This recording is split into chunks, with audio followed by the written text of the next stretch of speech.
this is 52. Right. Hello, everyone. Welcome to episode 52 of TOSH Talks, where today we are going to be wading through the murky waters of what exactly the British right looks like in 2025, because it's all a muddle of different factions and an awful lot of fake people. And to help me out here, I've got my usual co-host Cero. Hello, Cero. Hello. I guess you kind of count as the American outside looking in, even though you've been British your whole life. But you pay a lot more attention to American than British politics. I was just, yeah, I mean, I can try and do an American accent for the rest of the stream if you really want. No, you don't need to do that, but you can have your Trump accent every now and then. Anyway, on board with us as well today, we have Claire, who... What's the full name on Twitter? I always forget. Claremontian now. Claremontian, there you go. Yes, I mean, I don't know where you really sit these days. Are you still a Tory? Are you lapsing? I technically still hold the membership, yeah. I get the feeling there's a but here, though. No but. No but, there you go. Okay, well, in that case, we've got two Scottish Tories then, because we also have Tory Boy here to help us wade through too. How are you doing, Tory Boy? Yes, both of them. I'm very happy to be here. I mean, I feel like I'm not going to be happy by the end of the stream, but I'm very happy now. No, I suppose this is the thing. Why are we now discussing what the new right actually looks like? And it's because it's largely splintered, but really there's only one game in town for the right, and I think we've been seeing that with a lot of, especially with the Caerphilly election. I think it really cemented it with the Tories getting 2%. Which I was listening to Times Radio today, and I can't remember which host it was, but he basically said, "Yeah, I ran for like the Monster Raving Loony Party and got 2%. Like these are joke numbers," which was a little harsh, but it feels to me like, well, the picture in the thumbnail shows it, and also on screen I've got a picture of Nigel Farage MP. It just feels like Farage is now the epicenter of it, and everyone else is a bit of an orbiter. And that's what I'm largely going to be pushing today. Because, I mean, even today with the ECHR thing, and I think there was talk of the Tories rolling back the ILR policy that they were going to have, and they were trying to say no, it isn't, and then everyone's gone through the actual policy papers, and it's like, oh, you actually have though. Everything's a reaction to what reform and therefore Nigel Farage does, given it is, even at this point, still kind of just the Nigel Farage party. I mean, anything to add to that? Yeah, of course. Nigel Farage is downstream of Rupert Lowe. Well, that's not true, because Rupert Lowe's on inquiry and Nigel Farage is not. I mean, you bring up Rupert Lowe, but I don't really see people caring about him as much as they did 3 months ago. Yeah, Low Mania has definitely it's subsided. It's dead. It has subsided. He still has credibility. He still has influence, but I think people have. I think people have fairly quickly realised, or maybe not quick enough, that you're not building a national project around one man who is like. I mean, how old is Rupert Lowe? He's younger than Farage. He's 62. Or yeah, I know, but like Farage has 20 years of politics behind him. Well, I mean, it was quite funny. It's hard to really say exactly when it happened, but I just remember one week where I got about 5 DMs from people basically saying, "I think you were right about Yusuf and Lowe." And we're talking people who like write for Pimlico and things like that. Oh yeah, like Pimlico has become Team Zia now. They become Z-Trades. You and Mr. Tempers have definitely won on that. Zionists. Thank you very much. I'm the Zionist because of Abby Shapiro, but no, everyone else is. Not that again. We're Zionists. You're a Zionist. Yeah, that makes sense. I mean, but even I mean, it's worth talking about kind of the Low faction, because that was the first major split from Reform. I thought it was going to be disastrous, and in hindsight, I'm kind of just thinking probably the best thing that could have happened, because what Lowe did was get all the attention of all the weirdos that I wouldn't want touching Reform anyway. You know, like the Lotus Eaters, Connor Tomlinson, the Zuma waffin, as I call them, things like that. And now they're trying to get their mitts into the Tory party, from what I can see. They're not doing a good job of it at all, by the way. One, No, what? they've not been doing that. Go for it. Well, what do you think they've No, I'm been just doing? saying. I haven't seen much of that. I think that you have to remember that there is a ecosystem that these people try and infiltrate, and Well, that my has traditionally revolved around the Conservative Party, and so there's a sort of knee-jerk reaction, like, oh well, we've kind of burned our bridges with Nigel Farage. Let's just go back to what we were doing before.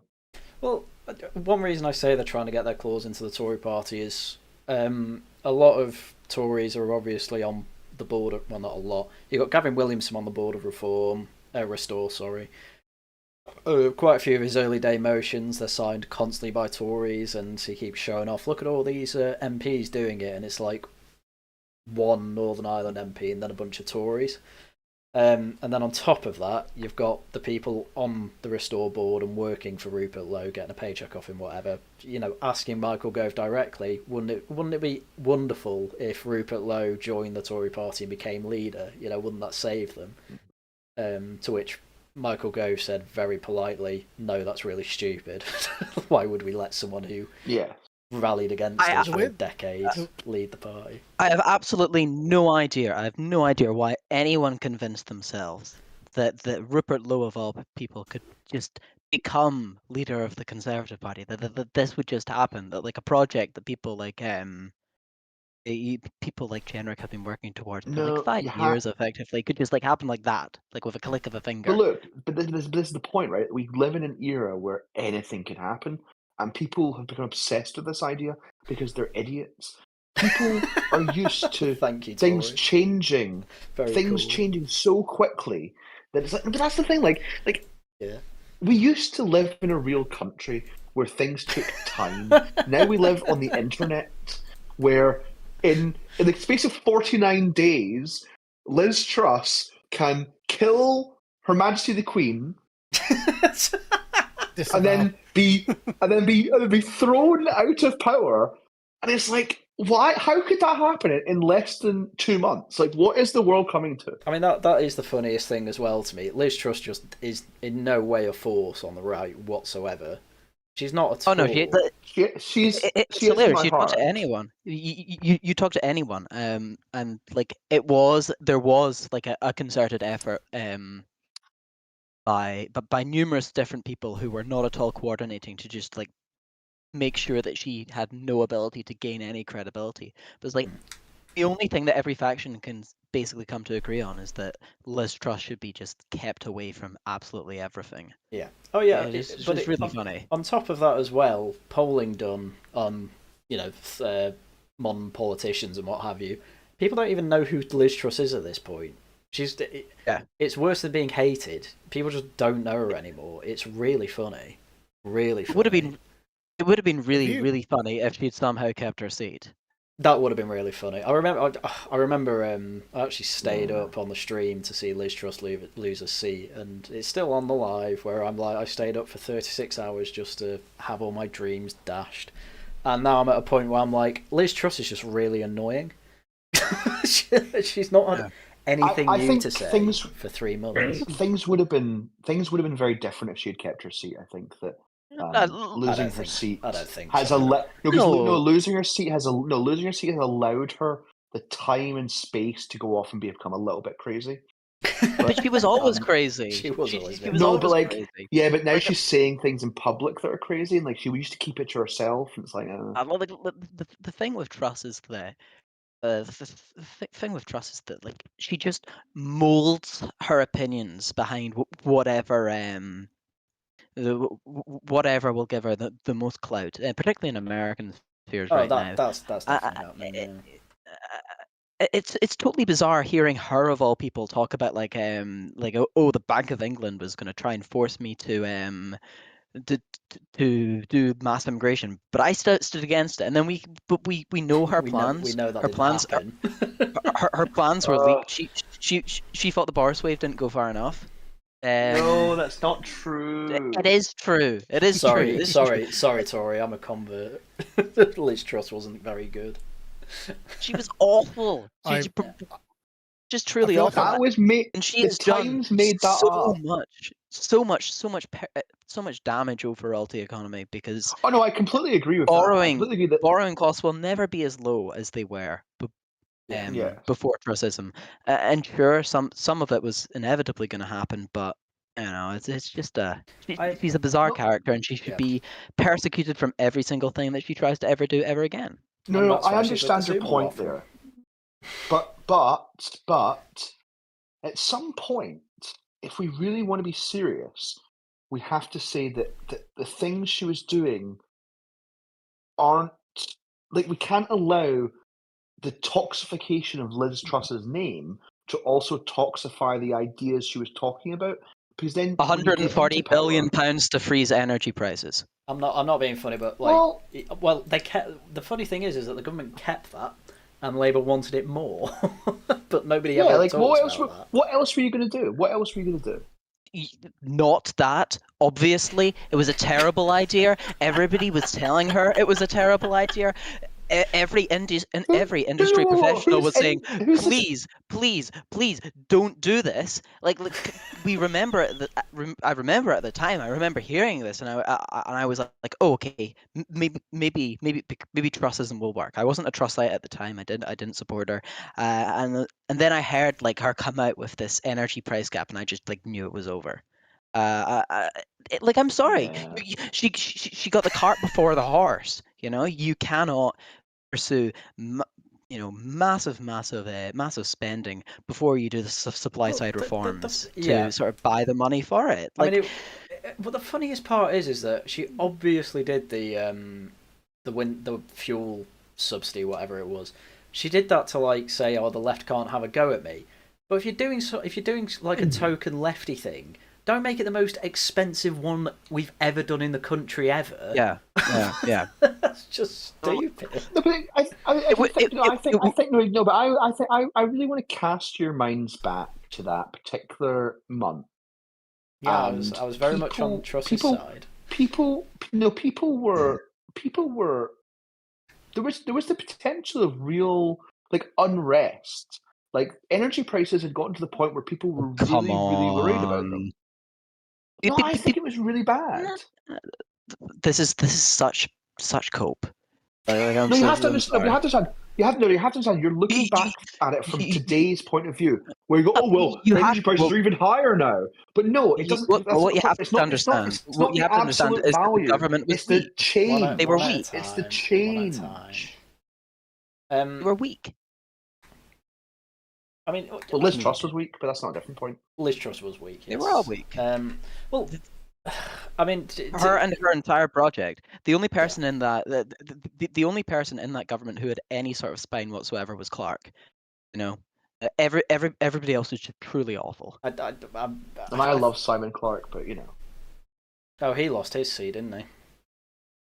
He did. It was remarkably close. 2017 seat. Yeah, he's one that's annoying me on Twitter. He should have won it. He's annoying. He's a bit annoying on Twitter, but I'll forgive him for that. The fascinating thing from my perspective is that all of this is kind of obscured to me because my Twitter, every time I log on, is usually full of like anime gacha games. I have very little, other than like Harry and a few people sort of tangential to the old Gamergate crew and a couple of people on the Discord. I have very little in the way of actual political feed.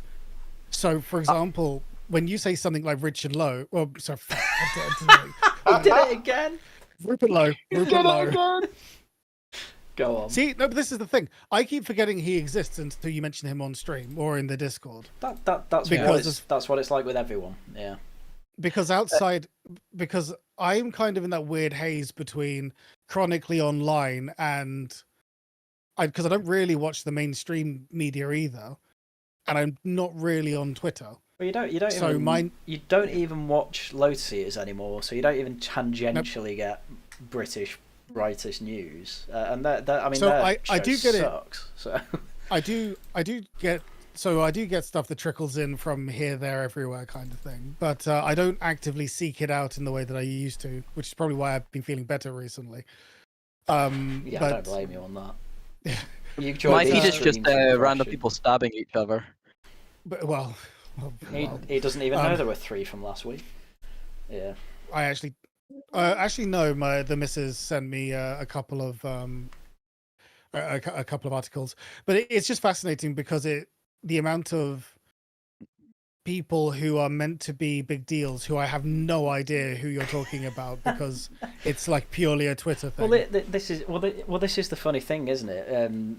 This is why I listen to a lot of Times Radio, just to see what's going on in Normiverse more than anything. Like, because Times Radio is pretty much BBC News, but I can actually stand it. I actually don't mind bits of Radio 4. Full of wet, absolutely filled to the brim with it. But they'll talk to left and right people as if they're actual people, rather than like how the Guardian does it. But I mean, as I've been saying, it is what the right seems to be is just what are Reform doing? How does everyone react to it? Yeah. And that's a problem. That's a massive problem for the Tories because they've never been in that position before, and they quite clearly don't know what to do. Like, remember the Badenoch bounce? Remember how the Tories came out of that? Badenoch bounce. That was so funny. That was so funny. It's still happening. It's happening. What's It's happening. It's happening. She's still falling. Basically, Cero, I'll explain this one. At the Tory conference, everyone. This is great because I'm actually like a third party on this. You've definitely heard this before because we've laughed about it before. But basically, for 3 days of the Tory conference, everyone said it was like a wake.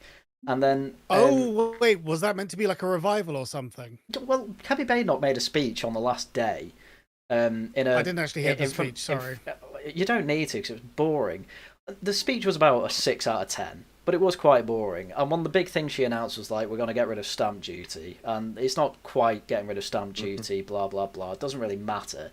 The point is that does getting rid of stamp duty affect you, Cero, that much? It will. It will do when I want to buy my next house, but then I'm also in a very rare situation. It's hardly a that daily. I actually have a house. Yeah, it's hardly a daily. It's not a daily thing. Yeah, exactly. But after this speech, strictly speaking, there has been a Badenoch bounce about 1 point. It was 1 from point 16 down. to 17. No, 16 to 17% in the polling average. 16 to 17%. Well, I mean, Emmy back or not?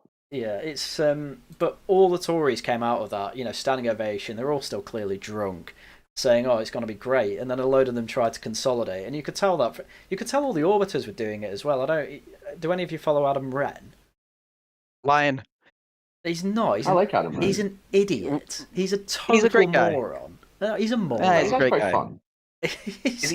He's a good guy. He bought me a pound.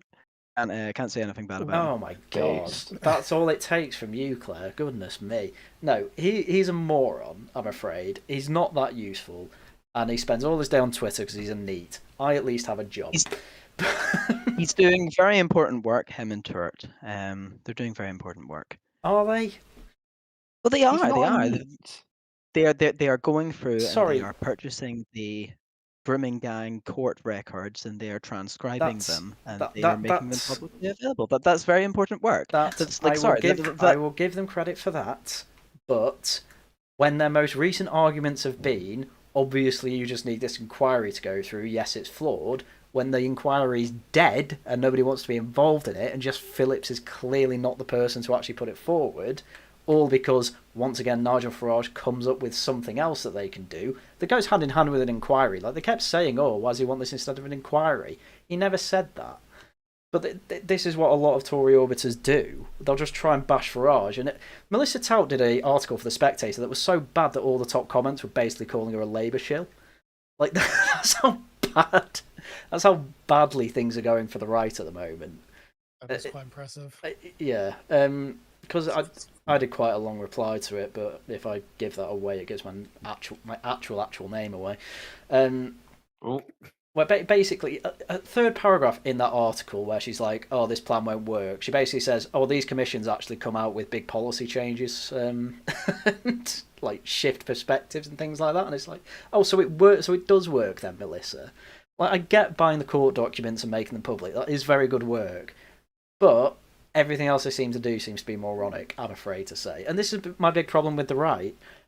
Reform aren't even perfect, by the way, and I'm not saying that they are. And even the Tories come out with some good stuff. But I don't know if any of you saw my the tier list you make of like the online right, and there are even some mainstream people there. I saw that. Yeah. I basically put everyone in coal because I think the right is basically because everything's chaotic at the moment and there's no stable. It's the Tories that you all go to. Reform are still they're staying at about 30% in the polls now, sure, but they are still growing in membership and things like that. But I think because everything's so chaotic, we're at a point where everyone's trying to gain credibility, but everyone's, in my mind, is losing it because everyone's trying to be really unique. You've said this before in the past. You've said this before quite a few times in the past. What the right effectively needs is its own institutionalized media network. Effectively, what the left has in Politics Joe. But nobody has like nobody seems bothered enough to actually build it. Well, you've got that was basically what the Lotus Eaters were supposed to be. Well, they were meant to be like they were kind of meant to be out anyway. But the whole thing. Our projects are not going to go anywhere. Like I think everybody knows that, but that's not the same. That's not the same. That's like an institutionalized media network. GB News does really good stuff. GB News does really good stuff. And like they have done a massive amount to change the conversation in this country. Yeah. But it's not like online facing enough. It's not youth facing enough. All their Zoomers are absolutely moronic as well. That does not help. Why are you, as a right-wing creator, and like this goes like for all of the e-writers, particularly those who like actually make videos themselves, of themselves, why are you not posting on TikTok? It's really easy. All you have to do is just clip your stuff and then just whack it down. It doesn't need to be good. It doesn't need to be good. But if you are, and you should be on Instagram as well, Sure.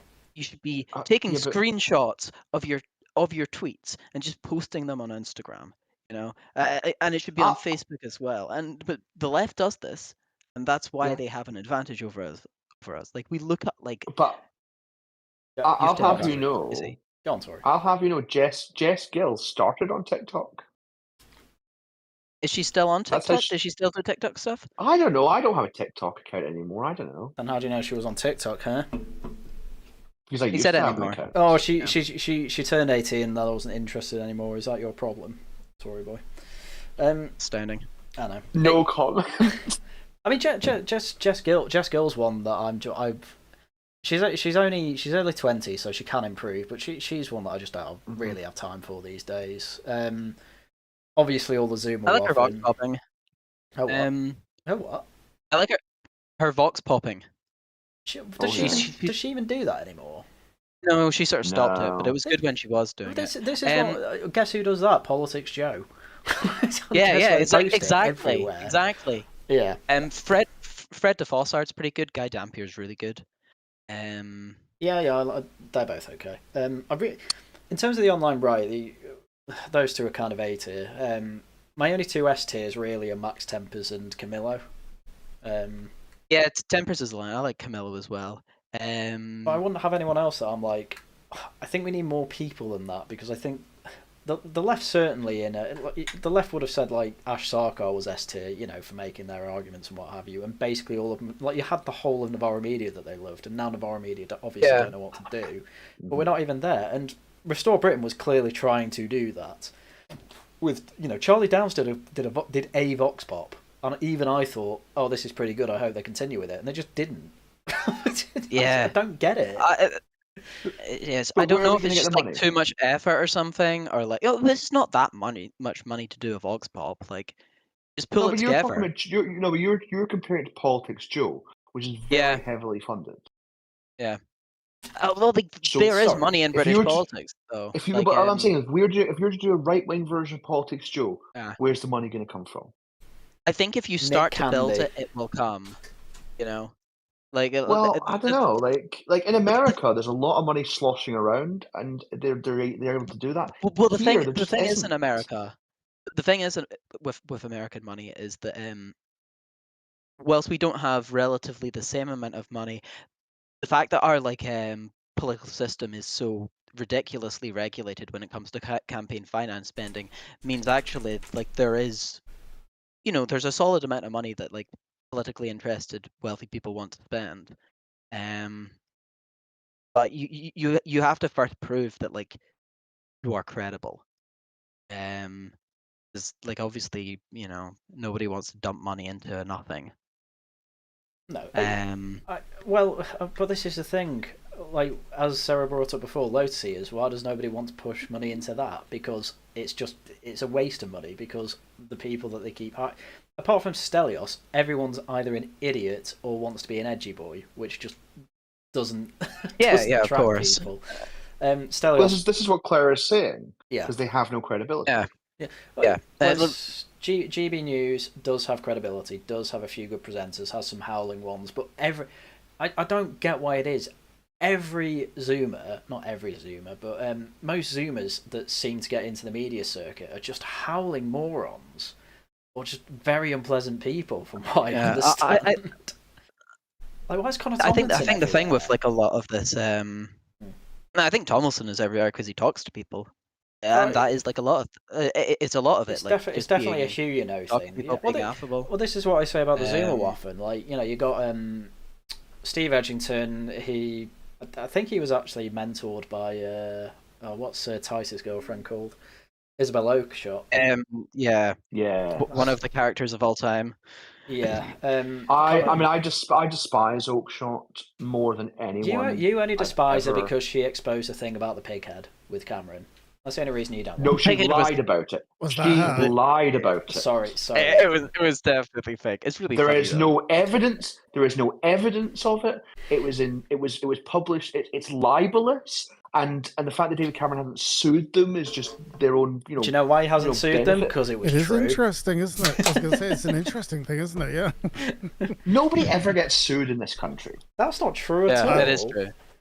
Nah, it is. We are we're a very, very I'm sorry, Aaron. I'm sorry. I raise you an Aaron Banks against Carol Cadwallader. He won. It was a pretty big deal that he won, though. I don't think most people didn't expect him to. But he was willing to spend millions of pounds on it of his own money. Yeah. And to be fair, Cameron is too poor to sue Isabel Oakeshott. To be fair, that's definitely true. Standing. But yeah, it's not as rich as you think. No, I'm joking. Don't worry. But yeah, I mean, so you've got big. I've got one. Yeah, you got big party reform. We've not really talked about that, but I don't really want to talk about that yet. I think we'll move on to that later. I mean, we've talked a lot about the online right, which is part of the reason I wanted to talk about this, because I just wanted to say once again on stream, I hate 90% of people on the online right and think most of them are useless. But the useful people do break through in useful ways. Boris Wade from Mithras, Max Tempers from Notability. Camillo's followed by Zia Yusuf's, and apparently shares Camillo's tweets all the time in group chats at the top of Reform. So that's very, very good to hear, I have to say.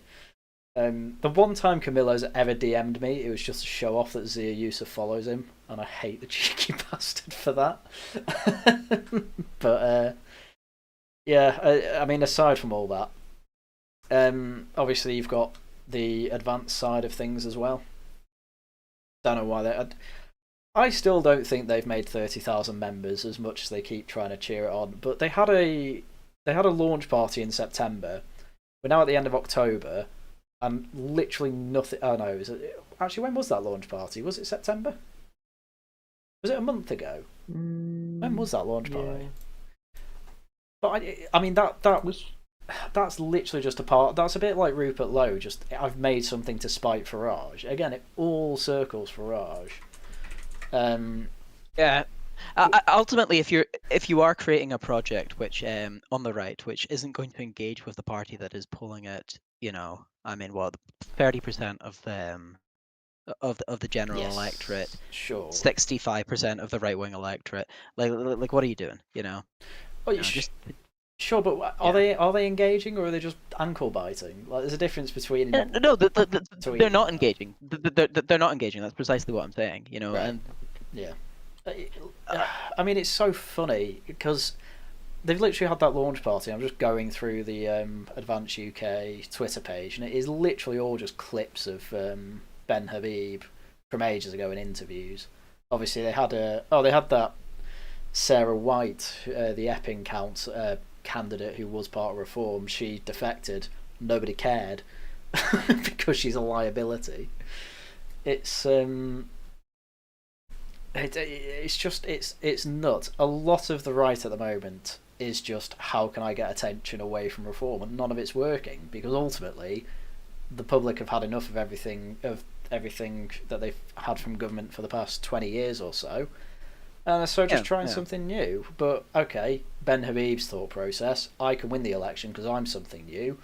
But then again, Farage isn't actually that new because, as we said before, he's got 25 years behind him of being anti-establishment, though. Whereas you wouldn't even know who Ben Habib is without that, which is something I keep having to point out to accounts like Wolf. It's like, oh, Rupert Lowe, Ben Habib, like, forget Farage. It's like you wouldn't even know who these people are. Know any of these people, absolutely. Yeah.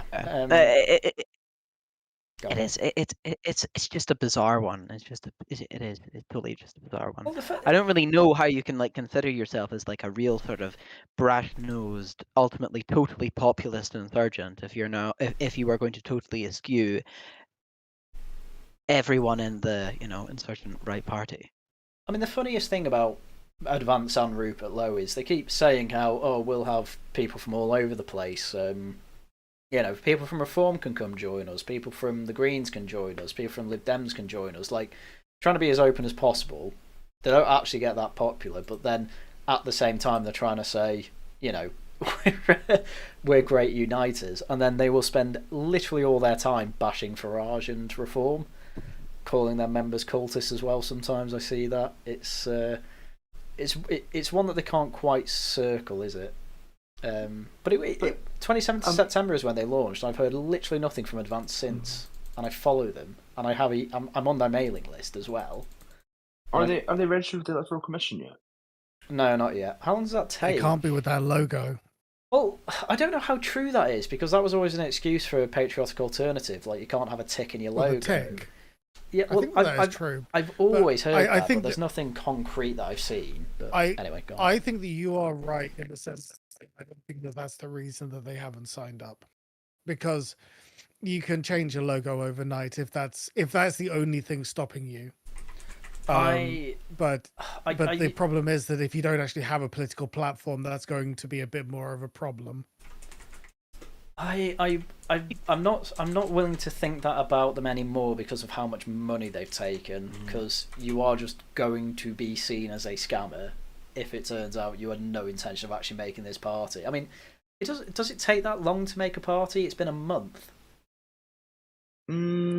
Well, it does take a while, but you would have to get all the forms in properly. And also what happens if you get all the forms in, there'll be a mistake on something, they'll give it back to you, you have to send it back to them. It goes back and forth for a few weeks, and then it doesn't actually get published until like the month later. Yeah, if you remember, like the founding of the Brexit Party was quite the affair.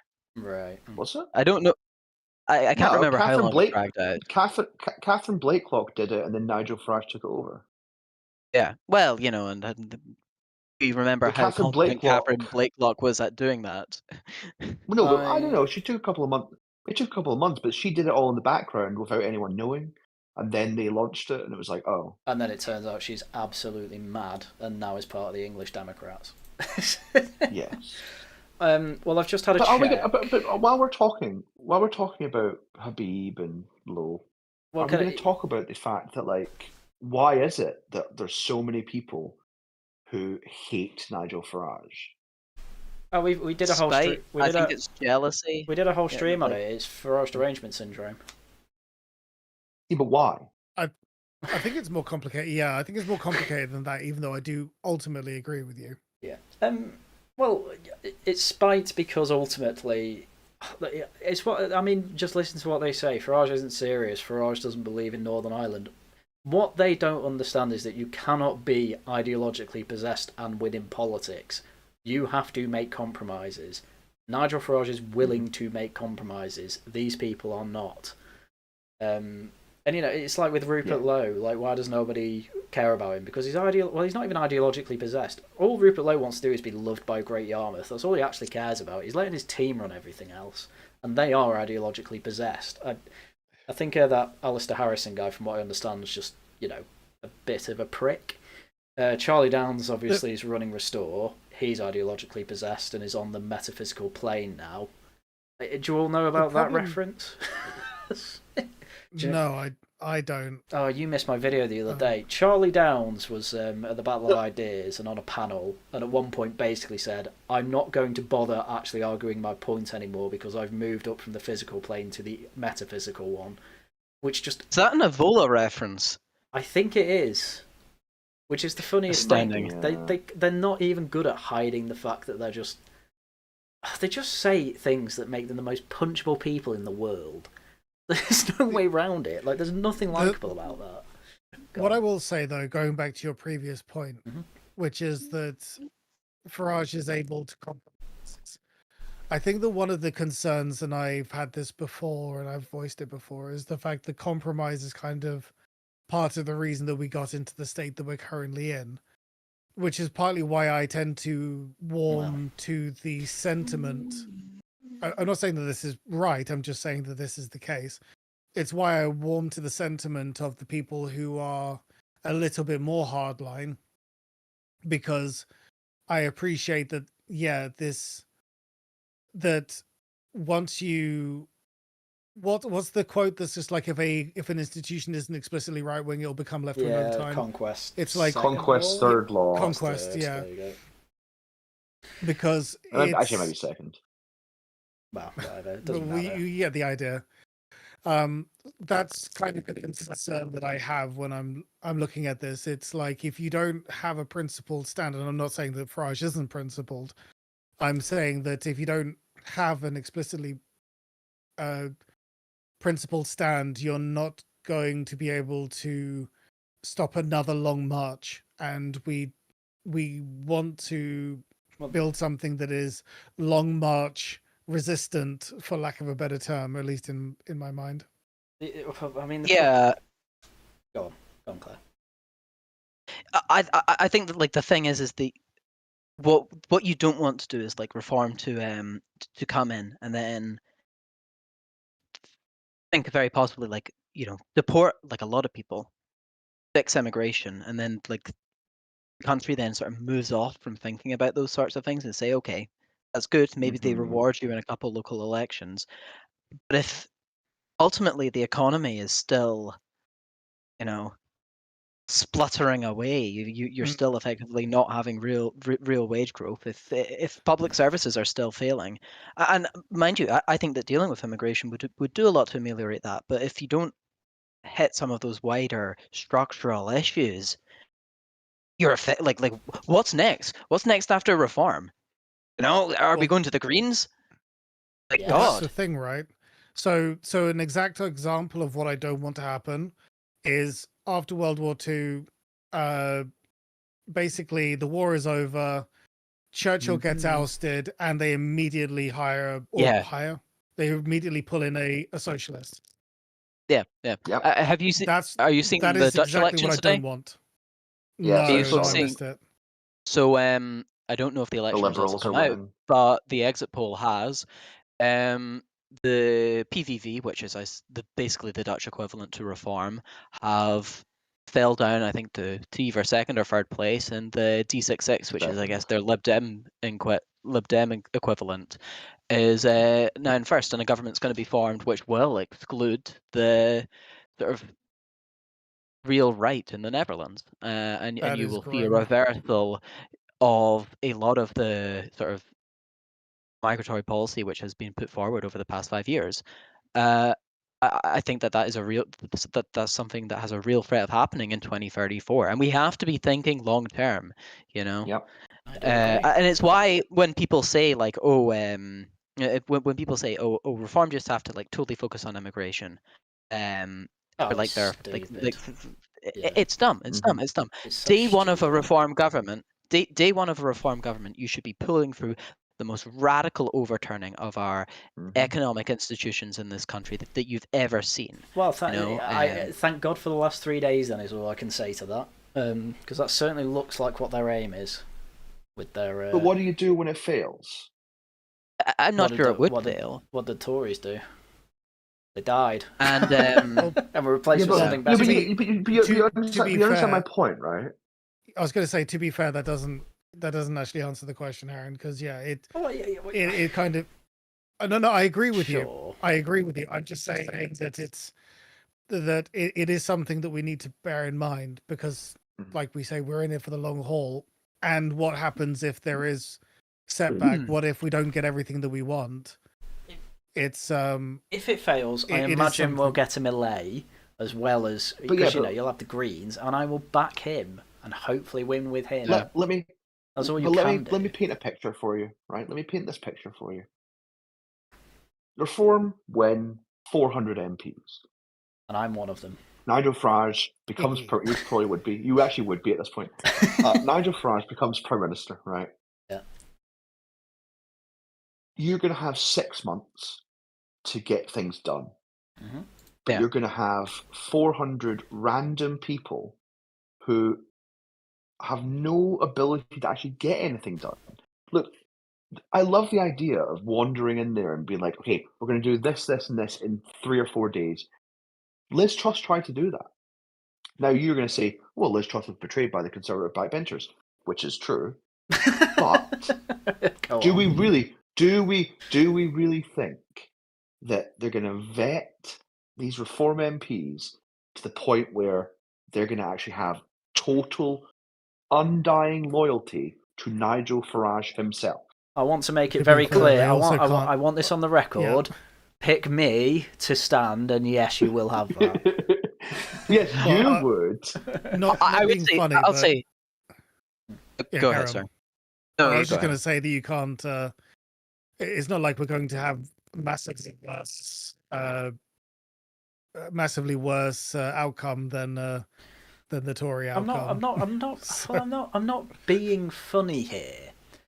We've had we've had 3 or 4 major outs for people who basically aren't fully behind Nigel. You know, you've got Rupert Lowe, obviously. Loads of people left because of that. You had Advance. People have defected already because of that. You know, they're not going to be allowed back. There's going to be a point for the Tories as well where the lifeboats have got. Like, I reckon Reform have already been in chats with all the Tory MPs who are willing to come over, and I reckon they said to all the ones that they don't want, no, you're not coming over, say Jenrick and Lamb, and all the ones that they don't mind coming over, they're just, basically, it's just, right, here's the countdown to the time that we're going to announce that you've come over. I don't think it's going to be any more. You think it's... What I would say to your point, Tory, I think the 2 things you got to look for.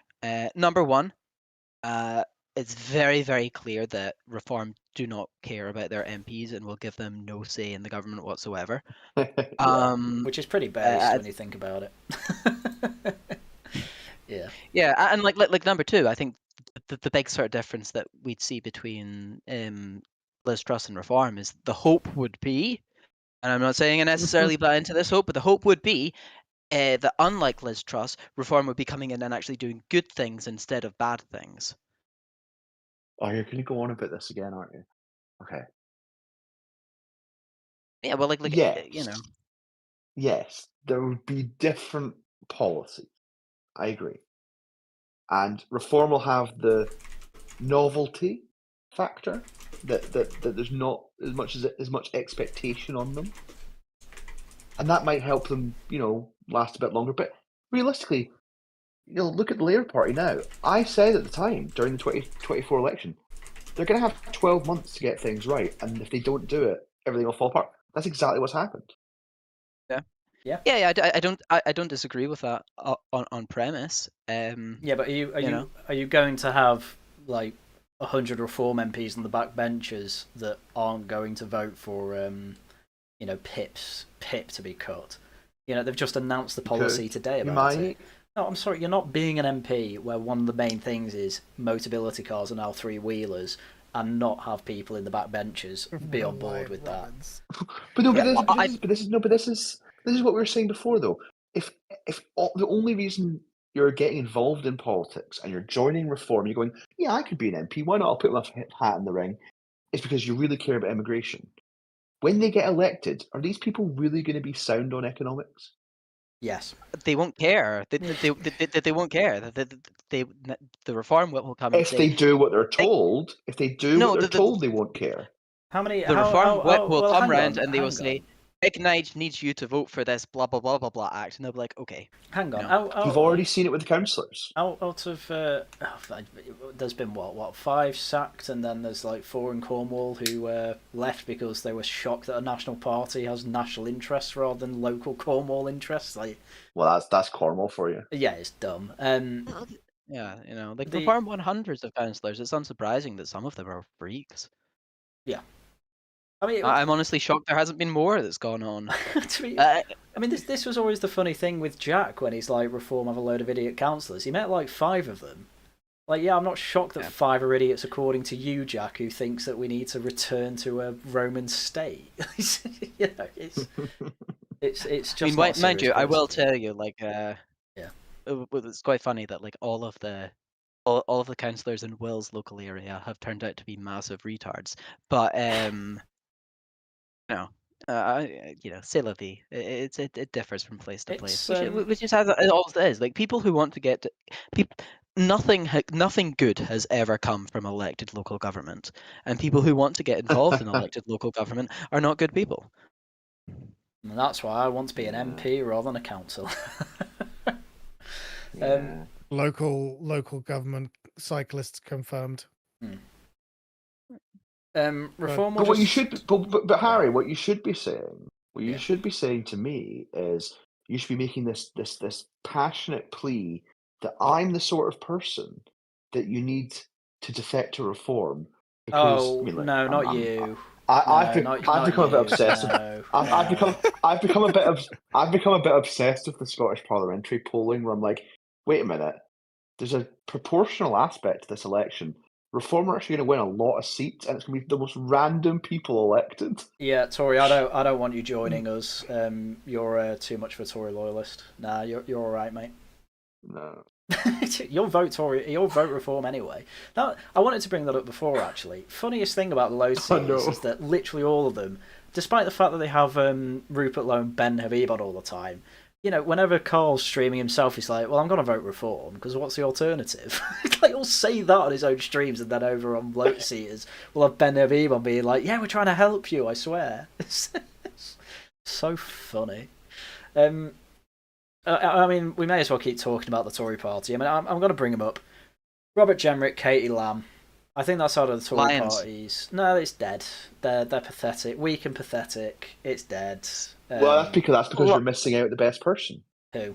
Oh, Jack who's the Rankin. best person? Jack Rankin. Yeah, Jack Rankin. Jack Rankin. Is that? Well, exactly. Yeah, Jack Rankin's all right. He's the member of Parliament for Windsor. Yeah, Rankin's pretty good. I mean, it's just very funny that Windsor has elected a Mancunian. I'd never thought that could have happened. You know, yeah. I mean, there's still something there to that project. We'll see. We'll see how long it lasts. I mean, I don't want to give away too much, but I do. I can't talk either. Yeah, I do have internal. Go on. Conflict information. Go on. Give us a hint. What's the? No, I can't. This Lamb for leader thing is this the alternative to Jenrick being leader? It's not an alternative. It's just that someone. This is what happens. People just register websites all the time. It just happens all the time. Oh yeah. It's really funny. So Lamb's going for leader, and Jenrick's going to be a running mate. Whatever, you know. They're working on a project together for Anglo-futurism, whatever the hell that is. I still have no idea what Anglo-futurism is, by the way. Have you watched the podcast? Have you listened to the podcast? Yeah, and I'm still none the wiser. I'm going to be honest with you. I don't get it. Anglo-futurism is when good things happen. That's what I mean. That's all it seems to be. Like, just let the tech sector run it, everything will be great. It's like, sorry, that's not an answer. Yeah. That's not anything, in fact. So, also incredibly disavow. Definitely not our tech sector. As someone in tech, definitely not. Yeah, we just need to put a British flag on Mars, and then everything will be fine. That's it. I Yeah. mean, I can't really it see would- like I can see the vision. I can't see like the steps towards that. I can I can see the also vision, I imagine. just I can't can see the also point. imagine good thing happening. Yes, but I don't. I don't understand. I just don't understand what it is other than a Death Star with a Union Jack on. What is I it? mean, I would support that'd be based, though. that. I know it would Yeah, be that'd be based. Well, I think fundamentally it just comes down to thinking big for the sake of thinking big, which is fine. I don't know if you can create a program for governing out of it over the next 5 years, but we as a Sorry, country have become very accustomed to not to a lack of ambition. So Decline. Yeah, I don't see any problem with like saying I am fine with them we can thinking. do good I'm things. fine with them thinking big and saying let's do good things. But from what I can tell, Anglofuturism is literally just repeating that over and over again. I love it. Every time I tweet, I really don't understand what Anglofuturism is. I get some other random account that's like, I've got a like 500 episode podcast explaining it. So it's not helpful. It doesn't explain anything. He says on episode Classic. 52 of Tosh Talks. Yeah, but I can tell you what Tosh Talks is. This is to get a few people on to discuss either a deep and meaningful topic, such as what's the British we get right, it. or to We get bitch about Fallout, which we want to do. I could tell you what Laughing at the Guardian is as well, but when it's Anglofuturism, it's just, you have to watch 500 episodes of a podcast. Okay. Sucks. Anyway, Now, while we're on the subject of Anglofuturism, go on. I'm going to segue into the LFG guys, because I think that's a really big, important thing on the British right at the moment, which no one's talking about. I do like LFG. Looking for growth. I do like LFG. I have mixed opinions. I have mixed opinions basically because of Dominic Cummings. You love Dominic Cummings. I do, but I don't want him like involved Dom. in politics. He's like Liz Truss. I like what he has to say. Don't get involved in politics. I like Dom. I wouldn't mind if he was involved in politics. I think my problem with the LFG guys is that they're just they're too open. LFG. Looking for growth. Yeah. I thought it was like looking for group, like in an MMO. Oh no. Or Lloyd's banking group. I got very confused for a moment. To be fair, Yeah. that's my That's what they LPG. based it off of. But No, it's Let's Effing Go is what it's based off of. oh, nice, yeah. It's a pun. But- Yeah, have you I not get got that. that? Yeah. I actually did miss that. Go on, Claire. The problem is like they bring on. I think they're still convinced with the idea that like they can make meaningful reforms in this Labour government, which Oh, on some God, level, they're doing some level, you should still do, but you shouldn't be like poisoning yourself by giving actual Mm. Labour people's meaningful roles in the institution. Oh, I right. don't know. I think they understand the idea that politics can transcend. Party.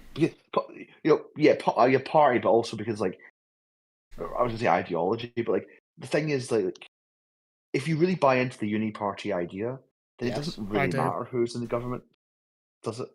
That literally is a problem that is a point that I struggle with. Only with the Tories and Labour, I'd add. I think you'd have a lot of change with the Greens. I think it'd just be awful, to be fair. Whereas it would all be sunshine and roses with reform, obviously. Yeah, I buy into people. I buy into people. I buy into what people are. I just don't. I don't trust some of the people brought into LFG. LFG seems a bit like Anglofuturism to me. It's like they want all these big, we believe in the Death Star with the Union Jack on, and then what they're doing, we're cleaning the Bakerloo line. I don't think LFG is like that. I think that they are like a very where Anglofuturism thinks very, very big. I think LFG thinks LFG is better at laser focusing on actual existing policy that needs to change. Yes, I'll give them. They think very small, and that's not a bad thing because it's very handleable.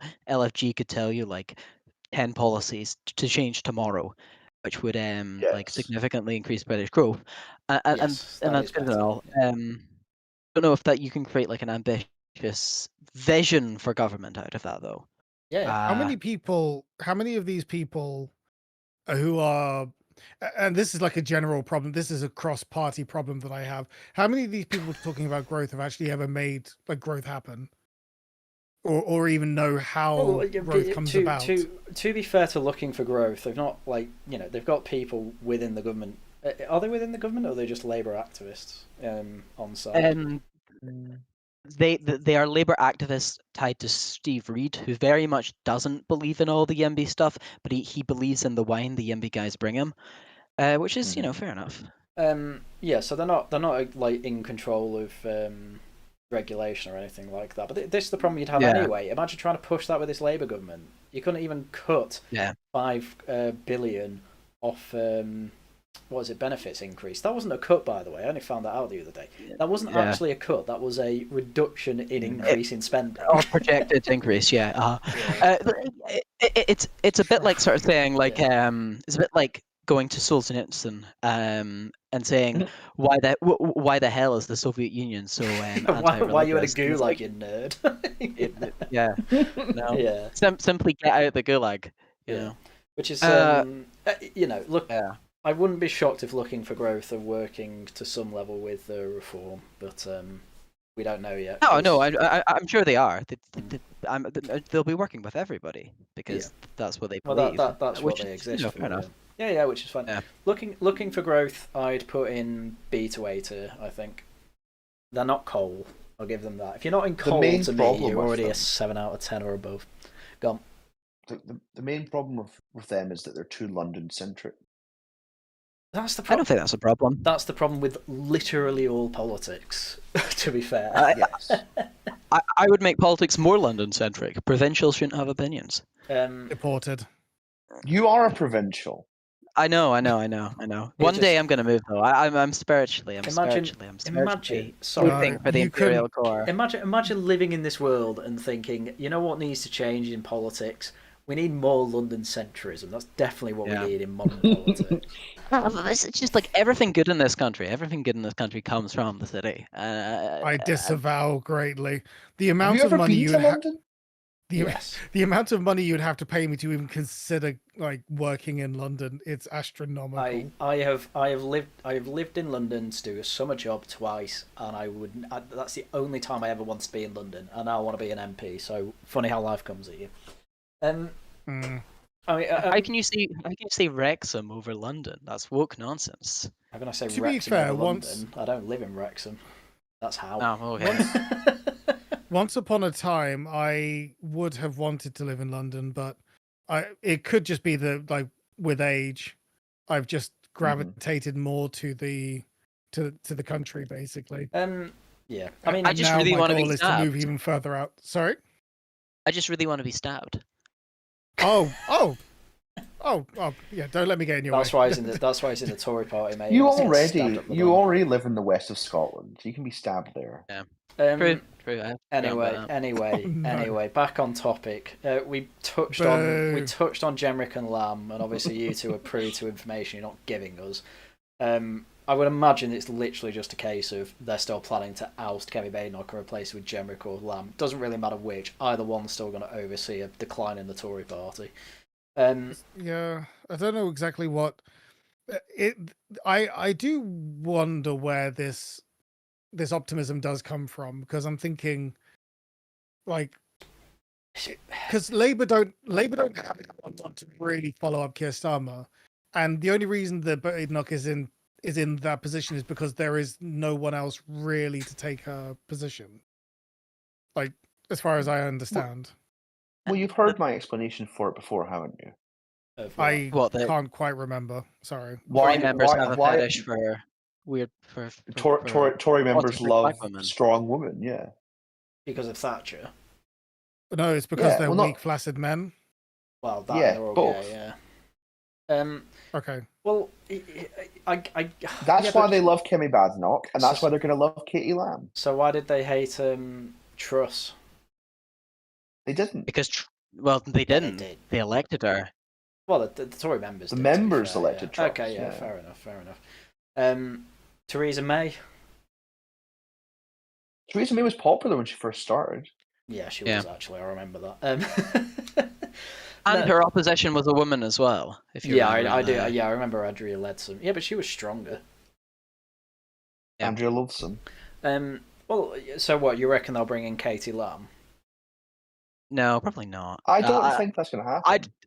I don't buy into the Lamb project. I'm sorry. I should. I was tweeting about it a wee while before everyone else was, as a theoretical possibility. I mean, this is the problem like, of being early yeah. adopters like us, that we've already moved on by the time this Yeah, I know. I've already moved on. One of my all-time favorite tweets from you, Claire, was when I think it was some lefty blog or whatever talked about Anglo-futurism, or it might have been a promotion of it, of like the Katie Lamb Generic project, and you were like, "Yeah, having this put in my face, I don't actually like it." And I'm like, that's incredible. Literally everything I see from Reform, I'm like, yeah, I want to be a part of this. But you just kind of saw it, went, wow, that's full of nerds. Yeah, I can't. Oh, sorry, go on. Yeah, there's nothing really I could add to that without like burning bridges. Yes, no, I'm sure. Well, I mean, another point I want to make is that, sorry, Gemrick's not being leader. It's going to be Cleverly. Yes. I don't think it will be Cleverly, because I don't think Cleverly actually wants it. I think Cleverly would much rather just like Cleverly and his team, and I can say whatever I want about Cleverly's team. I think they have now come to the opinion that the Tory party is going to die, and so it's better to just slot him in as mayor of London. Well, that's interesting. Which they think that he can do, on his own sort of like his own brand. I might be totally wrong on this, because like everything I hear from the Cleverly campaign is completely incoherent. Which is either like the most effective operational security effort ever, or just reeks of a campaign that is completely rudderless and leaderless. So we'll see. I wouldn't discount the first being true, because they've gone very, very quiet recently. I just find like him accepting housing as like as a brief completely bizarre, because it's just not what you do if you want to be Tory leader. Having to effectively be attached to a policy which will be we need to build, baby, build, is not going to play well with the membership. Everyone knows this. It does make sense if you were going for mayor of London, though.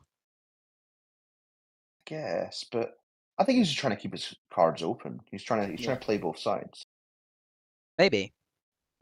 I don't know. I just think I think people buy into Cleverly's myth about himself, which is a bit, Well, that's the funny thing, is that I think Cleverly is very, very good at certain things. Like I've met him in person and heard him speak in me person. too. And he's very good at relating to the audience, which is something he's that a fairly strong orator. I think a lot of people are very bad at it, and you don't realize until you actually stand in. Because sometimes if you go to a speech in a big hall, then it's all pre-written, it's all just boring. But when you actually see someone give an off-the-cuff speech to 25 people, you start realizing there's a technique to that, there's a talent to that you need to have. It mattered a lot more 20 years ago. I'm not sure how much it matters anymore these days. Politics is becoming it's becoming simultaneously increasingly personal in a parasocial sort of sense, but also increasingly impersonal and detached, which I think is good. That's what led to the rise of Generic, didn't it? Yeah. Generic, he's managed to pivot into the social media era. Well, basically everything you can credit Genric's success to his fantastic media manager guy, and I forget the name of him, but I met him once, and he's astoundingly bright. Dov Foreman. He's a man who wrote a Wikipedia page about himself, so that just puts me off him entirely. Astounding. That's your one thing, though, isn't it? You just call everyone a nerd, and that's it. I'm bored of nerds. They're idiots. Like, what more do you want? You are a nerd, and you have to embrace it. Yeah, but I'm right. I'm a cool nerd. How is this not been removed? What? I'm looking at the Dov Foreman Wikipedia page. Oh, all he's done is like write. Didn't he write a book about the Holocaust experience of his grandmother? Yeah, or something? He wrote a Holocaust book, and now he's working for Bobby J. And now he's got a Wikipedia page. Yeah. yeah, so he's a weird guy from what I understand, but yes, incredibly bright. I've no doubt. But slick social media videos only get you too far. So far, I mean, everyone's doing them now. It's not unique to Genrick anymore, and they don't have the impact they once did. A rather odd observation is that how who was it that said politics is like showbiz for ugly people? Yeah. But the weird thing is that with the rise Charlie of Brooker, okay, because with the rise of social media and everything, now like you've kind of negated that sort of proviso on the it's showbiz for ugly people. It's like now they're all in the limelight anyway. Yeah. Well, now now it's just show business. Yeah, now you just you need to look good as well now. Honestly, that's the only reason Charlie Downs got anywhere, because he's an idiot. Yes. But he looks like a Chad, even though he lost his only jiu-jitsu fight. Just on this subject, I am going to plug my tweet about Nigel Farage's ugly tie. I think that. That was such an ugly tie. I mean, I have no idea what he needs to learn. Jamie cannot get away with it. Focusing on pull it up. Focusing on the real issues, I know, but it was an ugly tie. But but Nigel Farage just needs to realize he can't get away with this sort of thing anymore. I just call people communists and call it a day. I don't know what you mean. Sorry, but Nigel Farage is like the only person who can get away with being garish. Oh, I see. Well, no, he wears ridiculous clothes. He's about to reverse. Yeah, that's kind of part of the Reform brand. Do you not remember everyone online going nuts about Andrea Jenkins singing in a sequin dress or whatever it's called? Oh, that was so cool. That was fantastic. It's so cringe. That was my favorite Reform moment. That's what I mean. Like it's a Marmite moment. But I'm like, if you're terminally online if you hate that. Is my basic point there. Like, you don't understand Friday night. If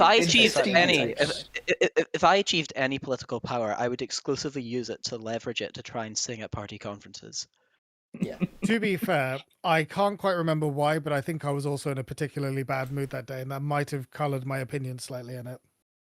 Mm-hmm. But you shouldn't. Everyone's going nuts. You shouldn't do 10 seconds of singing. I don't get it. Mm-hmm. Like, calm down. Like, nobody cares if Theresa May dance like a robot. That was funny. In 20 years, when I personally write the obituary for Reform, the front page will be a picture of that moment. When I'm writing the thing is, I can imagine it as well. And the title of the book is going to be something like, the music's over. When I write the obituary for the Tory party, it's going to be a picture of David Cameron, but then it splits in half, and just the other half's Tony Blair, and it's just going to be subtitled "The Heir to Blair." I thought you were going to have a pig there. I thought it was going to be a pig as well. The pig head's going to be on the back. The back. Peter Hitchens already written that book. Yeah, true. Yeah, I'm also going to put a hole through the pig's mouth. Oh no! Incredible. Anyway, Interactive. Is it like a pop-out sort of pig? Why not? It pops out so you can pop in, I guess. Yeah. Oh no! Anyway, we're a highbrow. We're a highbrow show. Anyway, the Genrick project, I'm still not convinced by it, and I still don't really get why people online are convinced by it. Actually, can I even reverse up one from there? Go on.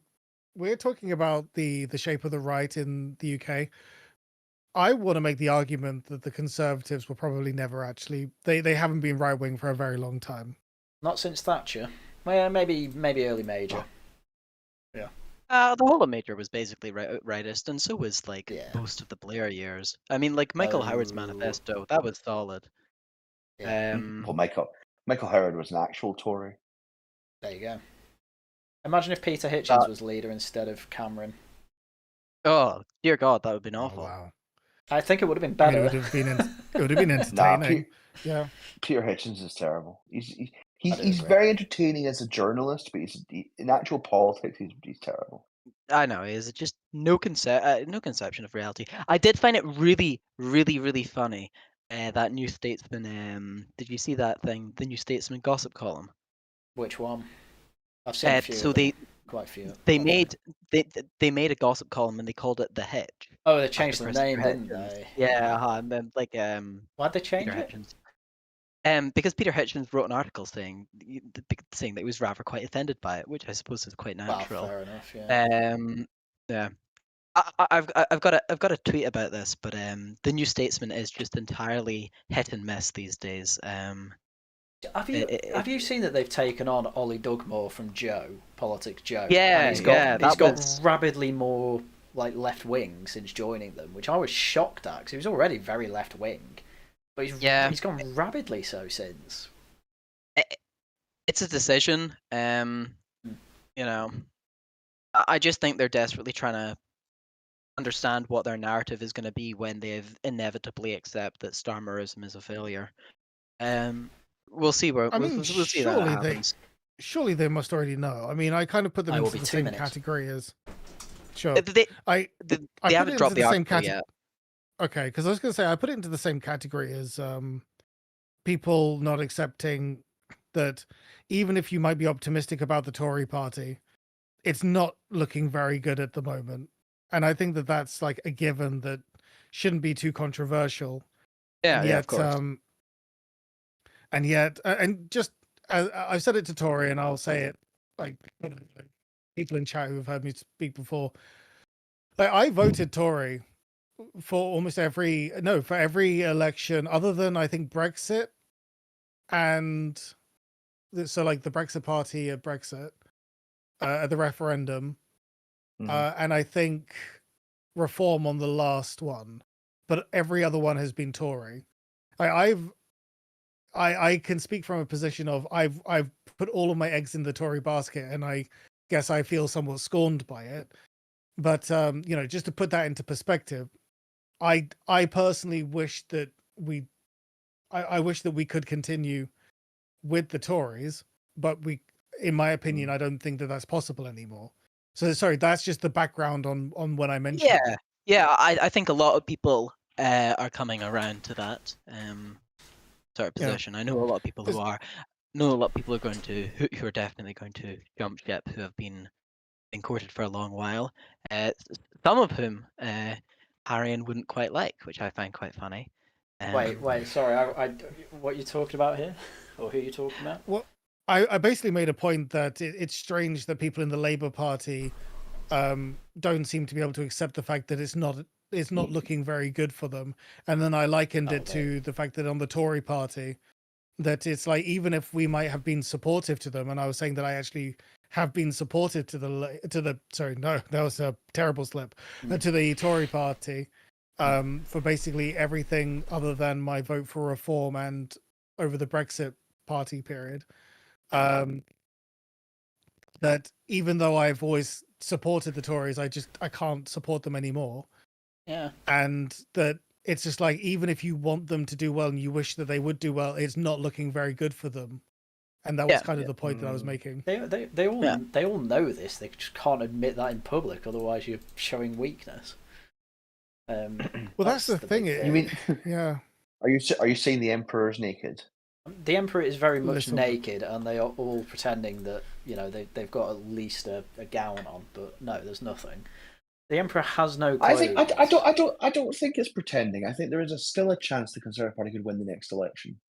Really? And I do actually think that, and I think, and I can take you through my thought process on that, but it would take too long. But fundamentally, you guys are looking at the polling numbers. The polling numbers are very weak, actually. I understand everything that can change. The funny thing is, I agree with you.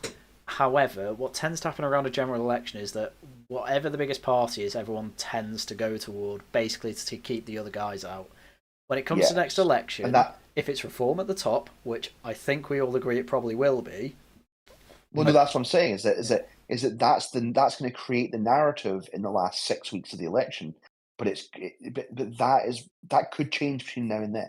Sure. Then, but I don't see how I don't think it could change. I don't see how it like changes like at all. how. But and also, can I just go? Can I? Oh, sorry. Did you want to? No, I was going to say. Jane's agreeing with me in chat. That does not help your case at all. By the way, that's the anti-help. Yeah. She's also delusional. Yeah, a lot can happen. Listen, a lot can here today. That's the funny thing. Like, a lot can happen in 5 years. Yeah, a lot can happen in 5 years. I don't know why you think a lot can happen in 5 years necessarily means that the Tories can improve on that. 90% of those scenarios, they're dead. What do you mean? It's not good. Let me reinforce the point, which is that, do you honestly think, being candid for a moment, do you honestly think that, let's say that the Tories do win, and they win somehow in a landslide? So I'm going to be very charitable.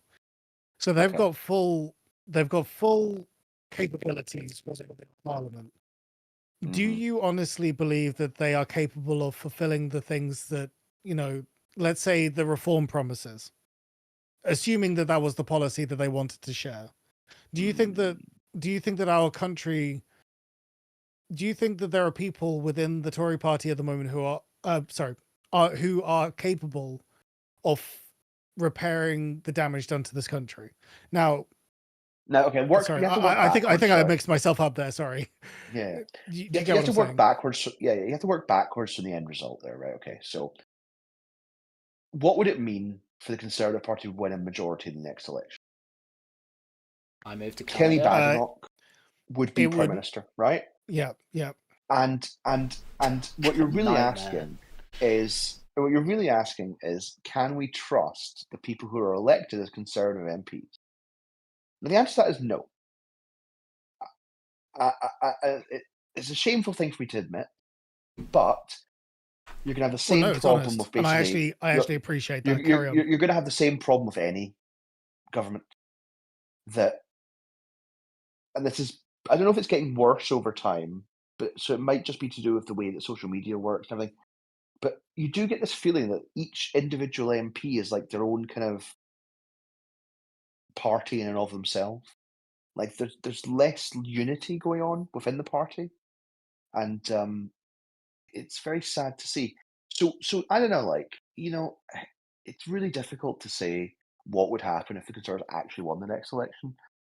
I think Kemi is actually very ideologically motivated, and so I think she would push through a lot of the stuff that she wants to get done. But whether the backbenchers would back her on that, I think it'd be very similar to if Reform won, because actually you get a fresh, new intake of people. Name one thing she wants to push through. Name one thing she wants to push abolishing through. stamp duty. Oh God, who cares? I care. I don't know. I care. That's pretty big. Just to make it clear, it's wonky, but it's important. It's important for people who have are basically policy nerds, are basically economics nerds. It's good for it's important, but of the electorate. It's important for people who want to grow the economy. Sure. Also, Harry thought I was going to say leaving the ECHR, and I didn't. You are, mind you. I think Reform probably would do the same thing on stamp duty. So Reform. But Reform, when it was this, Reform had a better idea for stamp duty anyway, because again, Tories aren't really getting rid of it. In fact, they're making it a bit more complicated, to be fair. But Reform are just saying, in their contract, it was anything over $750,000, it's 2%. Anything over $1.5 million, it's 4%, and that only affects about 10 to 20% of houses. One, it's simpler. Two, it's easier to get through. And three, there's a reason that they put it as a footnote in the housing section. It doesn't. All it really affects is people in London.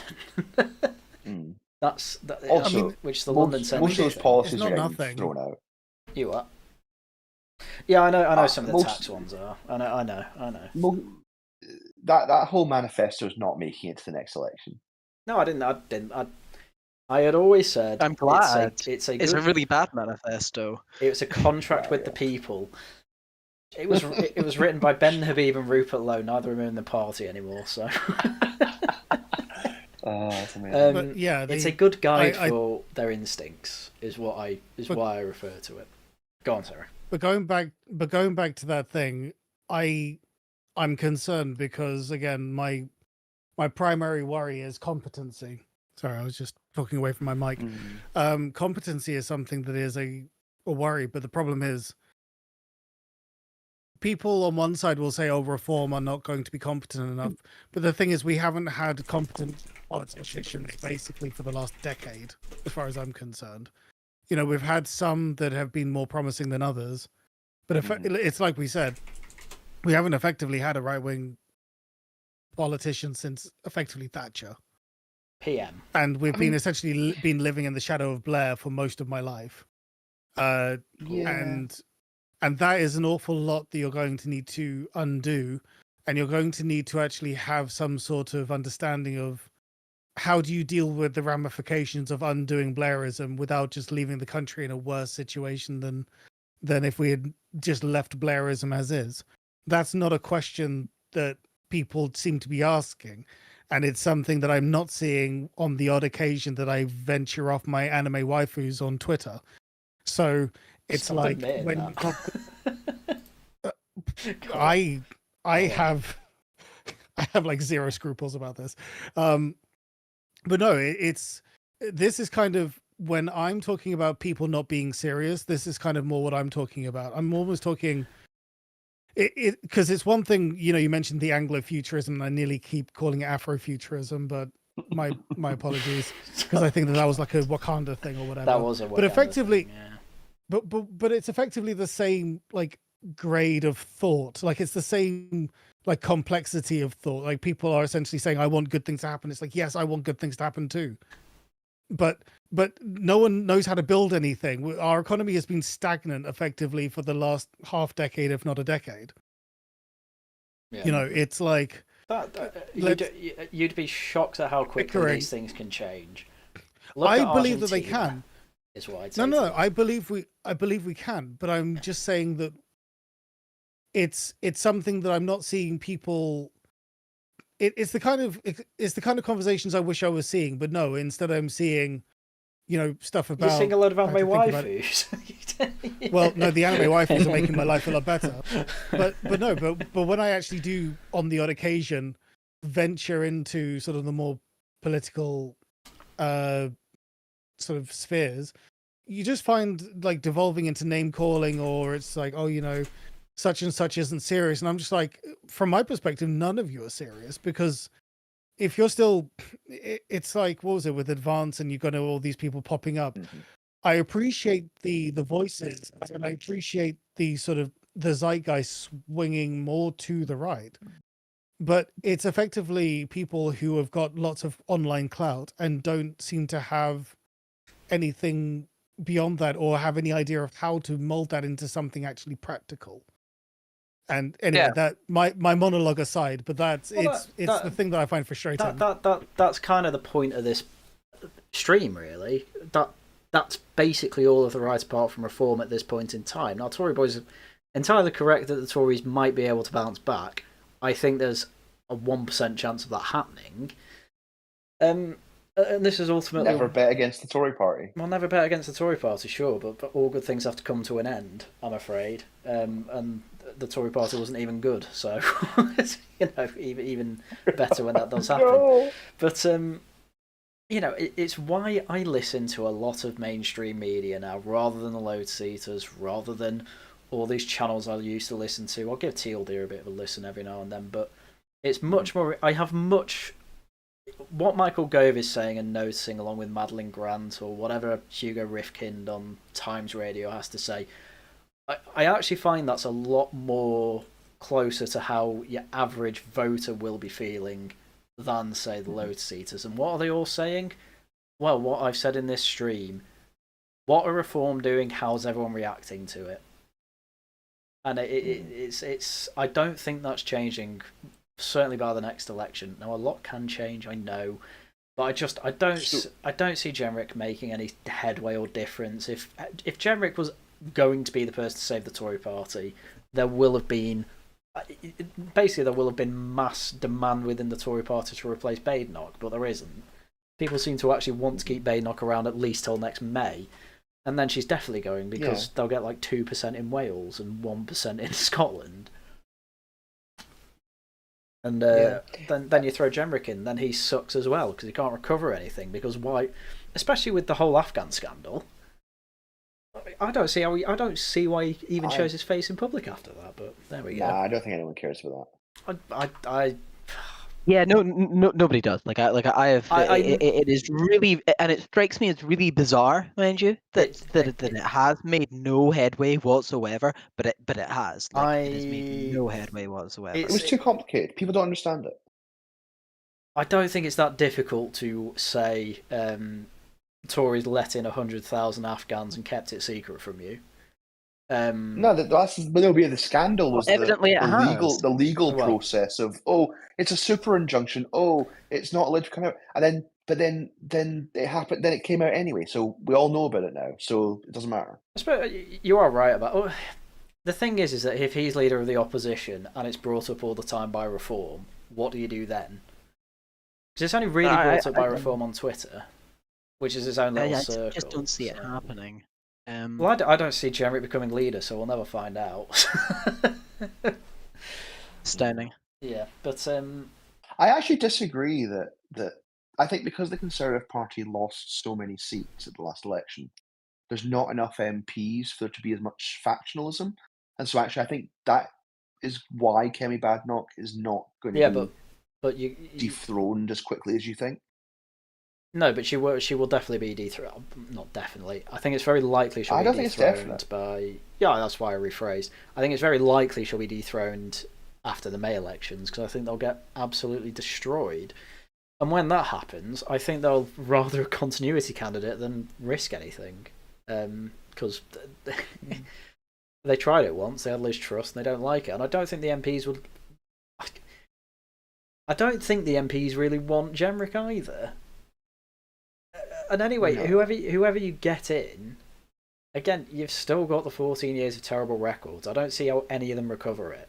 And I don't care how much people say, people have short memories. Sorry, it was 14 years and everyone feels poor. It's like, you don't recover from that, I'm afraid.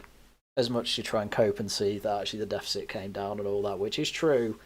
But then it was all ruined by May. I don't even need to say it. And COVID. Oh, COVID happened. Yeah, well, other places have recovered better than us, haven't they? So, no excuse. Which places have recovered better than us? I'm interested because I don't know. I don't know. I just assume it has. To be fair, I think examples is that. Well, obviously America. Yeah, I think for example Sweden. I think Sweden didn't shut down to the same state that we did, and so I think they've pretty much recovered. I'm just trying to think of examples off the top of my head. Basically, if you look at most of the places that didn't lock down to the same level that we did, they China survived. Yeah, mainly because they took off people's stairways and what have you, so they couldn't leave that. Oh, I mean, the Chinese economy is in a really shitty state. They have their own issues. People have said that for 14 years. Well, no. So I know they haven't. Yeah, it's kind of like, for example, if I actually, that's a terrible example. Basically, China, they have a house of cards, but that bottom layer is quite sturdy because it's basically propped up by other people's economies. No, effectively, yeah, they propped up their economy is propped up on either slave labor and other people's economy. So it's like, I mean, I don't want the Chinese economy to collapse, but like or do poorly. Oh, I hope it does. That'd be funny. They're not a threat though, and it would just make everybody else poorer. Well, it's already started happening. Why do you think most of your clothes are made in Vietnam and Malaysia rather than China? Well, because China's offsourcing because they are becoming a more advanced economy. That's exactly, that's my point. Altogether. Well, yeah, that's not really much. I watched an episode of Top Gear. I think this was 2012, and they were talking about Chinese cars and basically how they steal the patents from America and Europe and things like that. And They basically went through it and was like, this isn't a backwards country like we thought it was. Maybe China will take over. And then it goes back to the studio and it's 3 Chinese guys acting as Hammond, Clarkson and May. And they speak in Chinese, basically saying, yes, we're taking over your country and we start with your TV programmes. They don't have subtitles for this bit, but it just goes, "Moya wow, no, that's bombshell." Good night. Yeah. That's not racist. I was doing an impression, an accurate one. Yeah, China's not where it was 10 years ago, and is in a much better position. Partially because they released a virus that ruined all the economies in the West. That and also they're not hampered by position. You what? I don't think the Chinese are in a much better position than where they were before COVID. You know, I was talking about before that. I meant like 10, 20 years ago. Oh, okay. Well, like at least then they were on an upward trajectory. Yeah. Mm-hmm. Yeah, like their current birth rate statistics are insane, and those are the published ones. The ones that we are gathering are real are like significantly lower than that. I think it's a worry. I think the West's worry should not be like China, rising as like its own power to challenge them. The West's worry should be like China just kerplodes and brings down the global economy with us. I think chaos isn't that what we're wishing for? Would be a good thing. Oh no, we wish the same thing. I mean, I'm not being funny, but we do need manufacturing back here. A good way to do that would be for the Chinese economy to collapse. Do you really want to work in a factory? I've worked in a factory.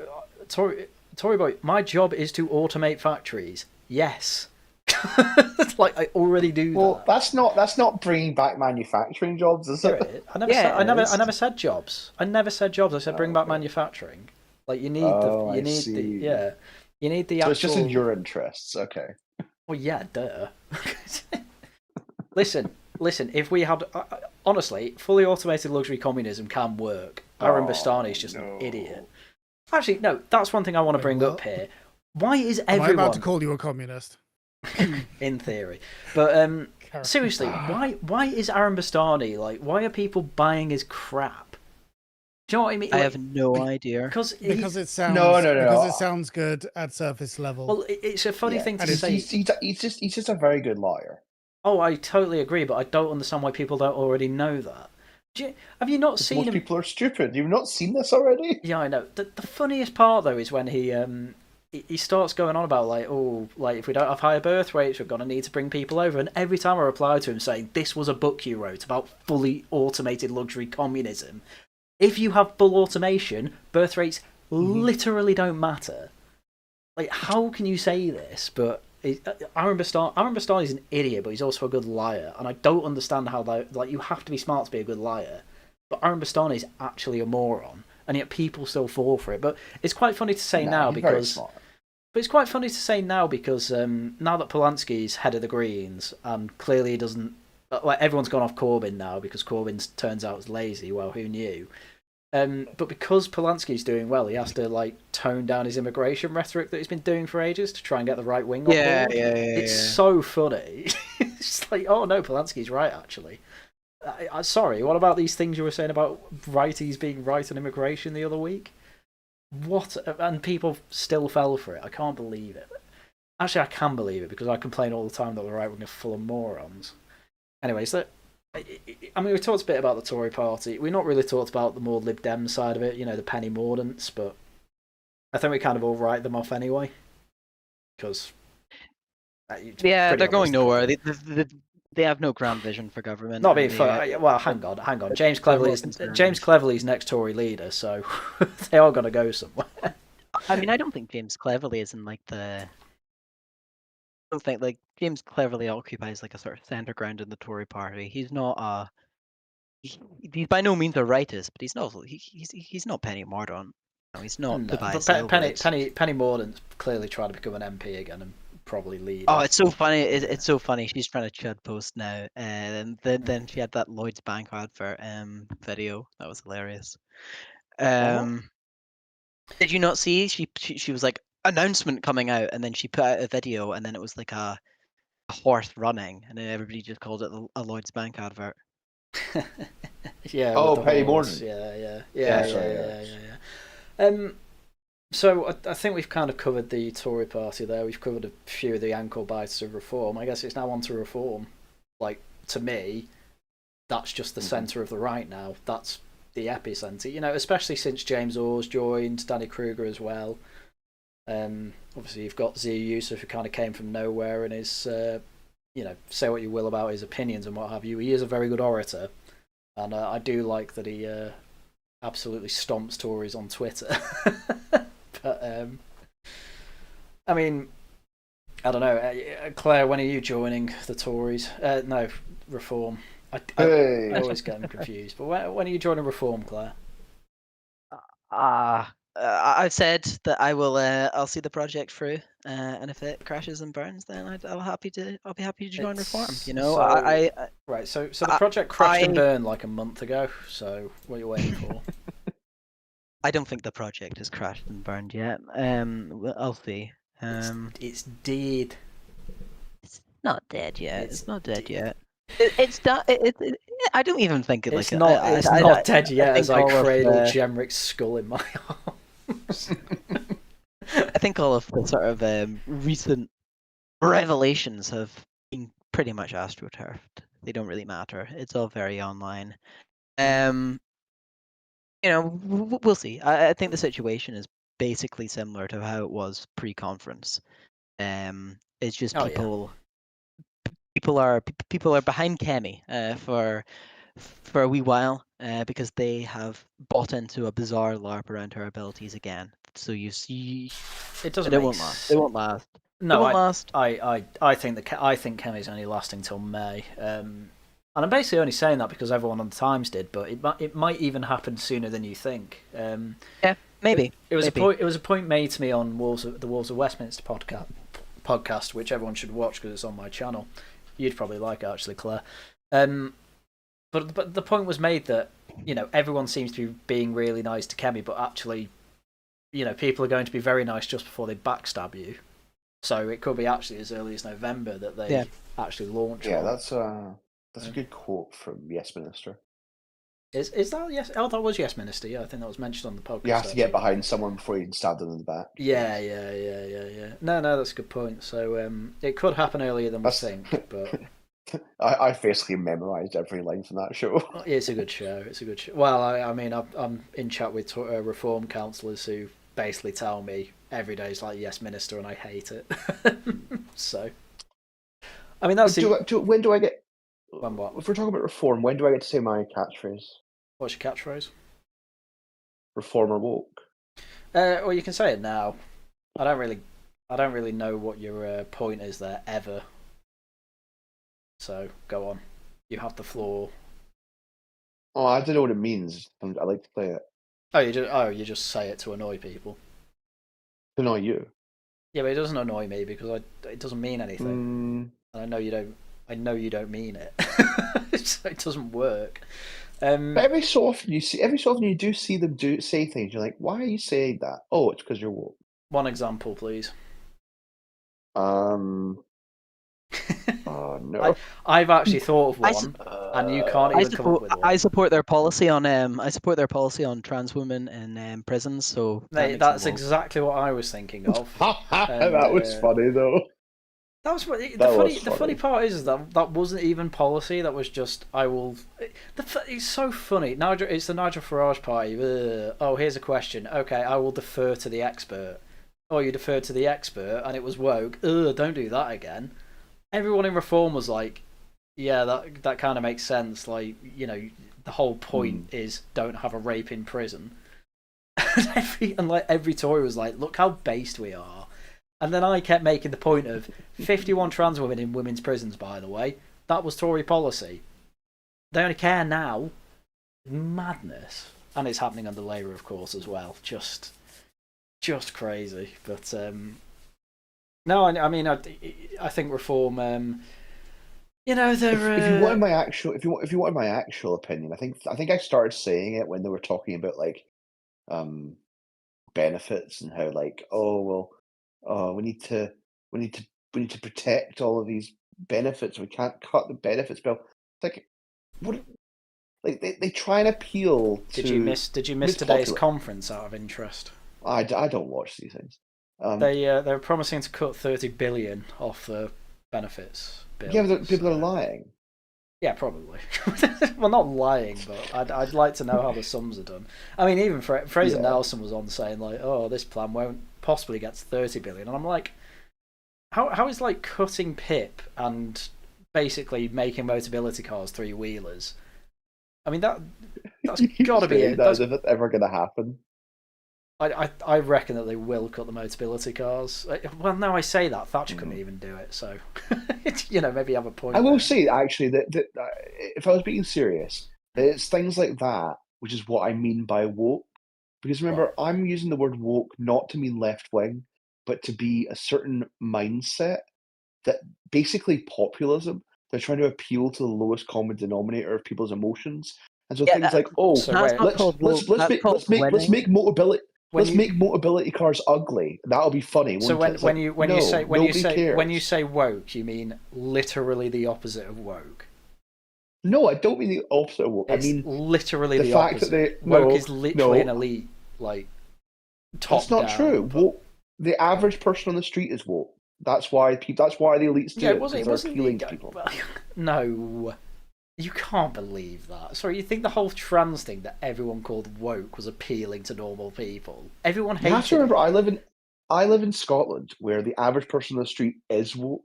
The average person on the street. The average person on the street. I walk out of my door and I am bombarded with just the most utter base communism at every street corner. It's ridiculous. Do you live in a university town? Well, I do live in Edinburgh, which just doesn't help. Well, there you go. Sorry, you're in Edinburgh and telling me about the average person. My God, Scotland is more anti-trans than England is. Like, Yeah, but they don't. No. They think that, but they're also woke. Like it's just that. Like if you ask them their opinion on it, they'll say that. You are coping and seething No. This is horrendous. If you ask the average person's opinion on it, they'll say, "Oh yeah, isn't it ridiculous?" And then you go, "Okay, well, what would you change?" And they'll be, "Oh, I wouldn't change anything because that would be mean against trans." It's like, yeah, okay, fine. No, that's not true. Yeah, I don't think that's true. I think you live in Edinburgh and that's colouring your opinion. Even the working class people in Edinburgh are woke. It's ridiculous. Yeah, I know. But it's same in Glasgow. Like Glasgow had that whole thing with the two illegal immigrants who were being put in the deportation van, and the whole area just was like, we're making we're not letting this van move till they're out. But that is actually a good point. That there are certain left wing networks that are so embedded in certain areas, and Glasgow is one of them, where there's just thousands of them.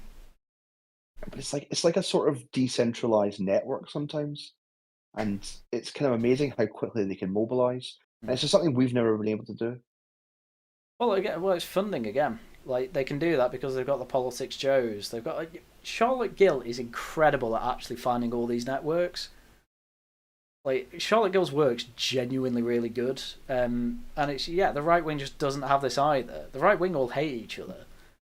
Like look at me, I hate Lotus Eaters, I hate Restore, I hate Advanced. I love Nigel Farage. You hate me. I don't hate you. The only reason I'm disappointed, it's understandable why you're a Tory, because you live in Edinburgh and you just can't you can't join a Reform because everyone would kill you.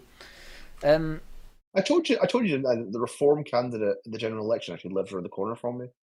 Yeah, and you should have voted for him. I hope you did. I did not vote for him. Wow, terrible. Why would you do this? I bet Claire voted Reform. I was very fond of my local Tory candidate, so I did vote for him. Nerd. Yes. But I mean, yeah. I've met my Reform candidate as well. Actually, I do like him a lot now. He's a good guy. Well, there you go. Rhodesian Santa Claus. What? Nice. And somehow he's projected to win his seat. Incredible. I mean, I suppose. Is there any faction we've missed here? So Reform's pretty much just the Nigel Farage party. We all admit that. Right. We kind of did Dog. we've brought up Dork Right just to say we don't really like them. Like Lotus Eaters don't really like. Like who's AA? Oh, sorry, who is AA? AA works with Eric Kaufman in Buckingham University, along with Matt Goodwin and like even Steven Pinker. Like AA's actual influence is behind the scene, but apart from that, he's just a grifter for his massive audience who give him a load of money to have drama. AA's explicit work doesn't actually matter. His the work he does behind the scenes, I think, has more influence. But whatever. Did you see he released a new book? Is it? I don't really care. It's literally just it's like a collection of his Substack. Oh, cringe. What faction would you say Tommy would be? Oh, Tommy Robinson's well, he's advanced. He's an advanced. Mossad. Okay. Mossad as well. Yeah, he's an Israeli agent. That's the other one. I'm sort of thinking because he's not really Dork Right, but it's kind of. Oh, he's Dork Right. No, he's definitely he doesn't think about. He does think about Jews a lot, but he thinks about Jews a lot in the way that he really likes them. So he can't really be Dork Right. I think to be Dork Right, you have to be like. No. Gammon Easter Worshipper has the definitive definitions of Dork Right. Dork Right spans from neo-Nazis to UKIP low IQ populists. Like old Carl. That's a good point. We haven't mentioned UKIP, have we? Oh, I did see that. Sorry. Why would you? Yeah. Like, sorry. The whole Christian nationalism thing just has to like. Go. Sorry. Like, I'm sorry. No, I think they're worth bringing up because Stand Up to Racism always has a counter protest to them. UKIP basically so UKIP's run by Nick Taccone, who used to run Turning Point UK. He might even still run it now. Yeah, it's all a grift basically for Nick Taccone to make money while he protests. That's all it is. Like, this is the other problem with the right. Everyone who makes money is a grifter. Like, the money never seems to go to people who are actually useful, unless you're in the Tory party or now Reform. So it's like this is the other problem we have. Like, the left actually fund things that are useful to them. The right fund things from the bottom up, and it always goes to people who are absolutely useless, like Nick Taccone. But I was going to bring it up before because I had a check of electoral commissions. They do the updates on new political parties and all that. I saw they had one for UKIP to change their their logo to the Iron Cross. Oh yeah. Oh yeah, that's so funny. Yeah, but the bizarre thing with like I think Tomlinson's Tomlinson's sort of guilty of this as well. Tomlinson. And I'm not. Yeah, whatever. Yeah. Okay. I'm not a hater. I'm not a hater. I'm a hater. I think he's awful. Go on. I will say though, like you can't do Christian nationalism in a country which is functionally not Christian anymore. You have to like revive the Christendom first. You know, and like don't get me wrong. I like Christian politics. I'm a Christian myself. I think if Britain was a country in which you could do that, that would be a good thing. But it's not. It's not. It's what's so ridiculous about, when Charlie Downs said at that panel at the Battle of Ideas, like, why is he saying he's on a metaphysical plane? That just makes him sound like an arsehole.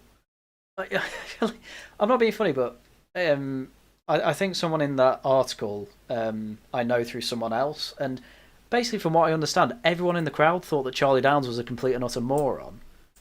And that just seems to be a common thing with Downs. Like, nobody actually thinks he's particularly smart or has anything useful to say, yet he keeps getting gigs.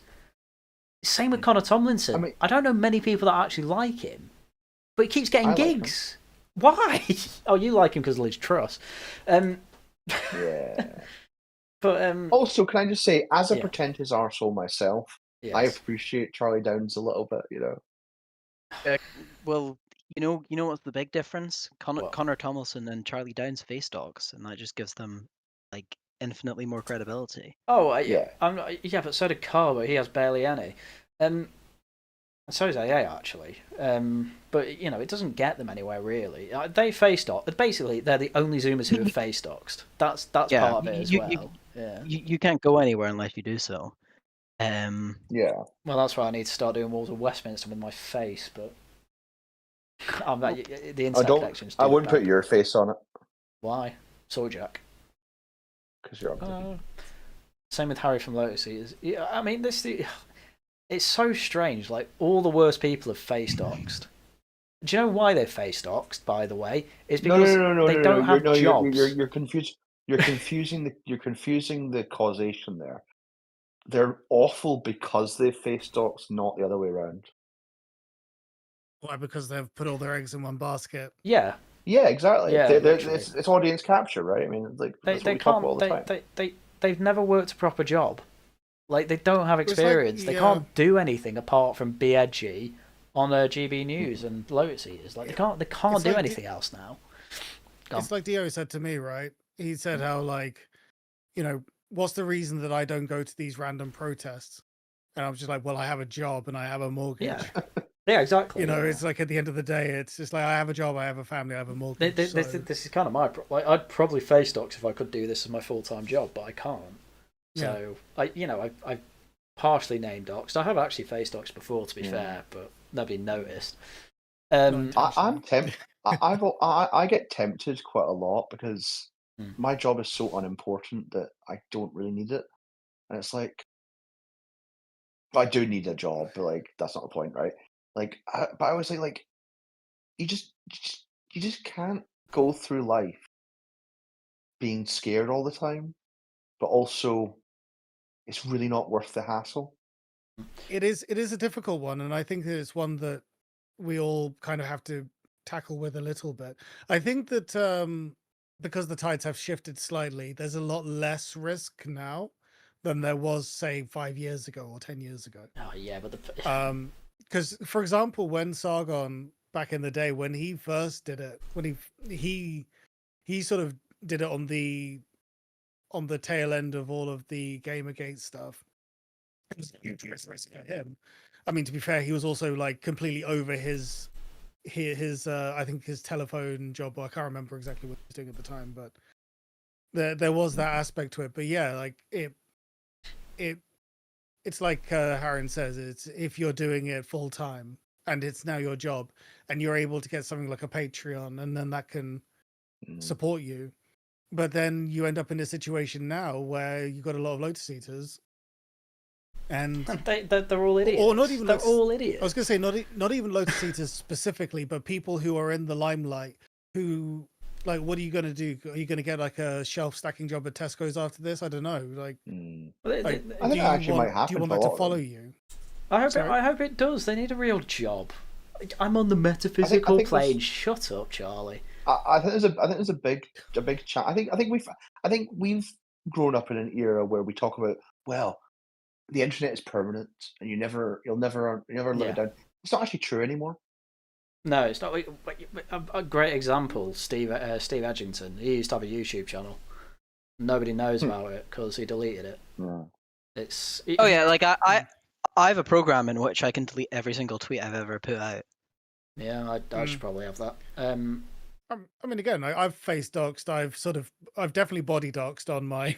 Sorry, hang on. It would be very easy for. I was going to say, if anyone in the Discord saw me in real life, they would instantly recognize me at this point. But like, I think that there's also elements to it where, to what degree are you putting yourself out there? You know, I don't know. It's sorry. Someone's just said in chat, Carl has done a lot to shift the Overton window. What? What's he done? What I would Overton say that he actually was shifted? one of. He was definitely part of the initial Prime moving. Nobody knows what Gamergate is. Nobody knows what it is. No. Actually, I take that back because the journalists are still going on about it.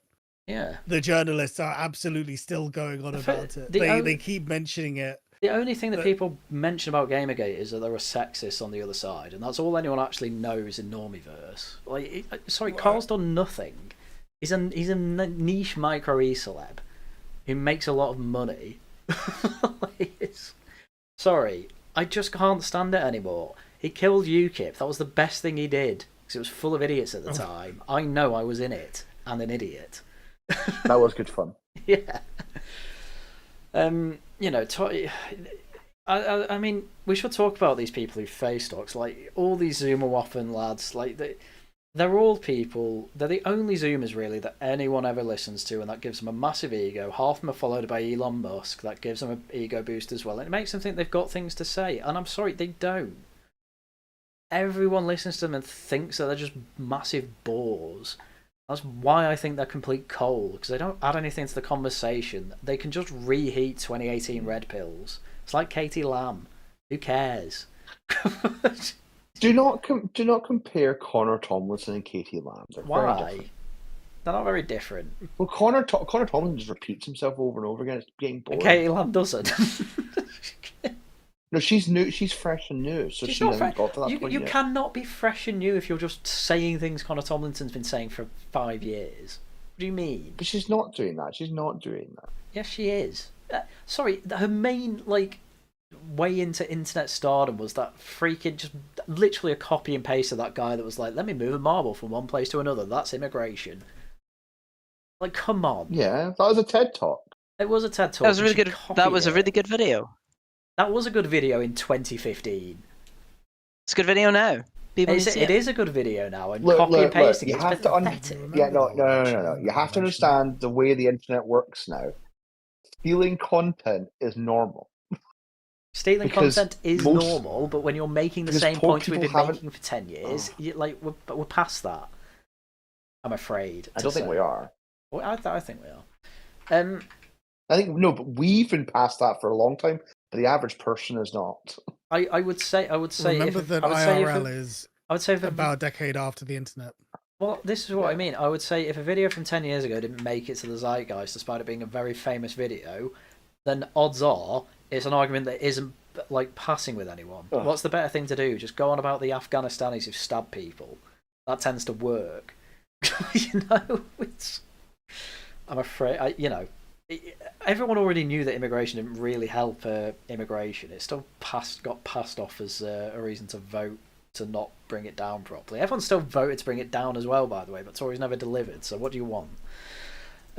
Connor's Goodlow's the man. He's like a prisoner of Azkaban. No, stop it. Both of them are idiots.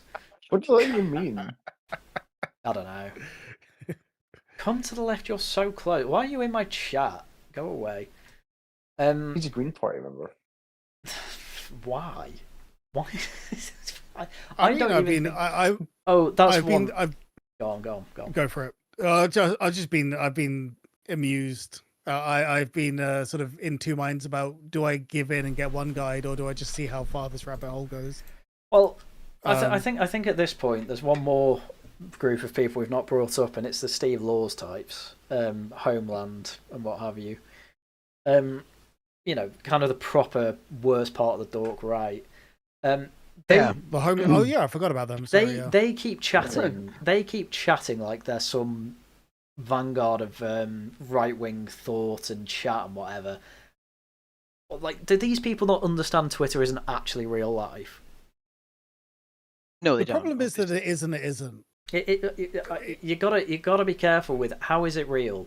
If a politician says something on Twitter, it's real. If some idiot who's followed by 1 million Americans, Steve Laws, says something, nobody cares. It's that simple. Well, yeah, it's kind of like it's almost above and below real life. It's like you say. Yeah, no, hyper reality is the way to describe it. Cero, are you saying that it exists on a metaphysical plane?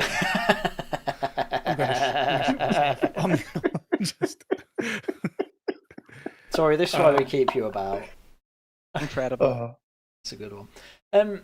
Yeah, but the only time Steve Laws has ever brought up in the mainstream is basically for people on panel shows to call him racist. The only time I've ever seen him brought up was Narinder Kaur talking about him on Jeremy Vine because his tweet was on screen. Like, I don't understand why these people think being mega racist gets you anywhere in British politics. They got like 1,400 members, got a bit of mainstream with that French philosopher who's coming over, and then they died a death because Kenny Smith put I know he said it wasn't a trans woman, put a femboy who was after black men as head of Northern Ireland, despite the fact he knew that. Like, it was so funny. And now they're all joining Patriotic Alternative again.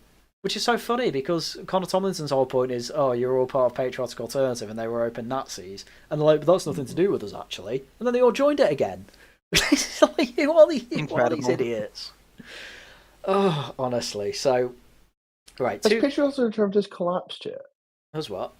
I thought Patriotic Alternative was collapsing.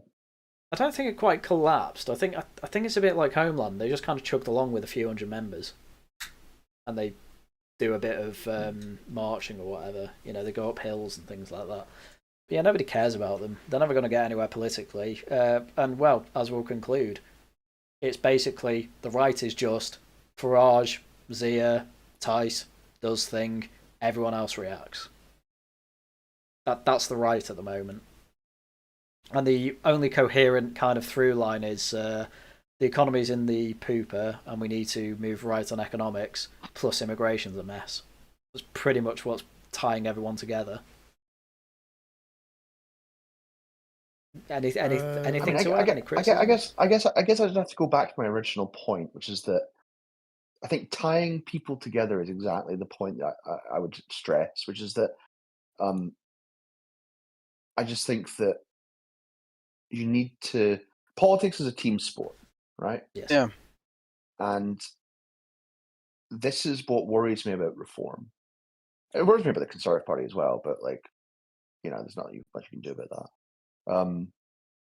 And yeah, I guess it is just the Nigel Farage show, but in some ways that's a good thing because it gives a central point for everyone to kind of coalesce around. Yeah.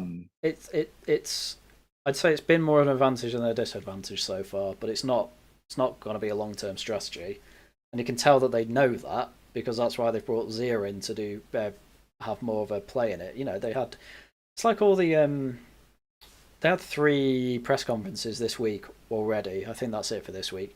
First one was Nigel plus the grooming gang survivor Ellie Reynolds, and they kept bringing up poaching there as well because of what she said stupidly on Talk, and then you have everyone on Twitter saying, "Oh, don't apologise for that. What you're doing?" It's like, no, she said something stupid. She should apologise for it.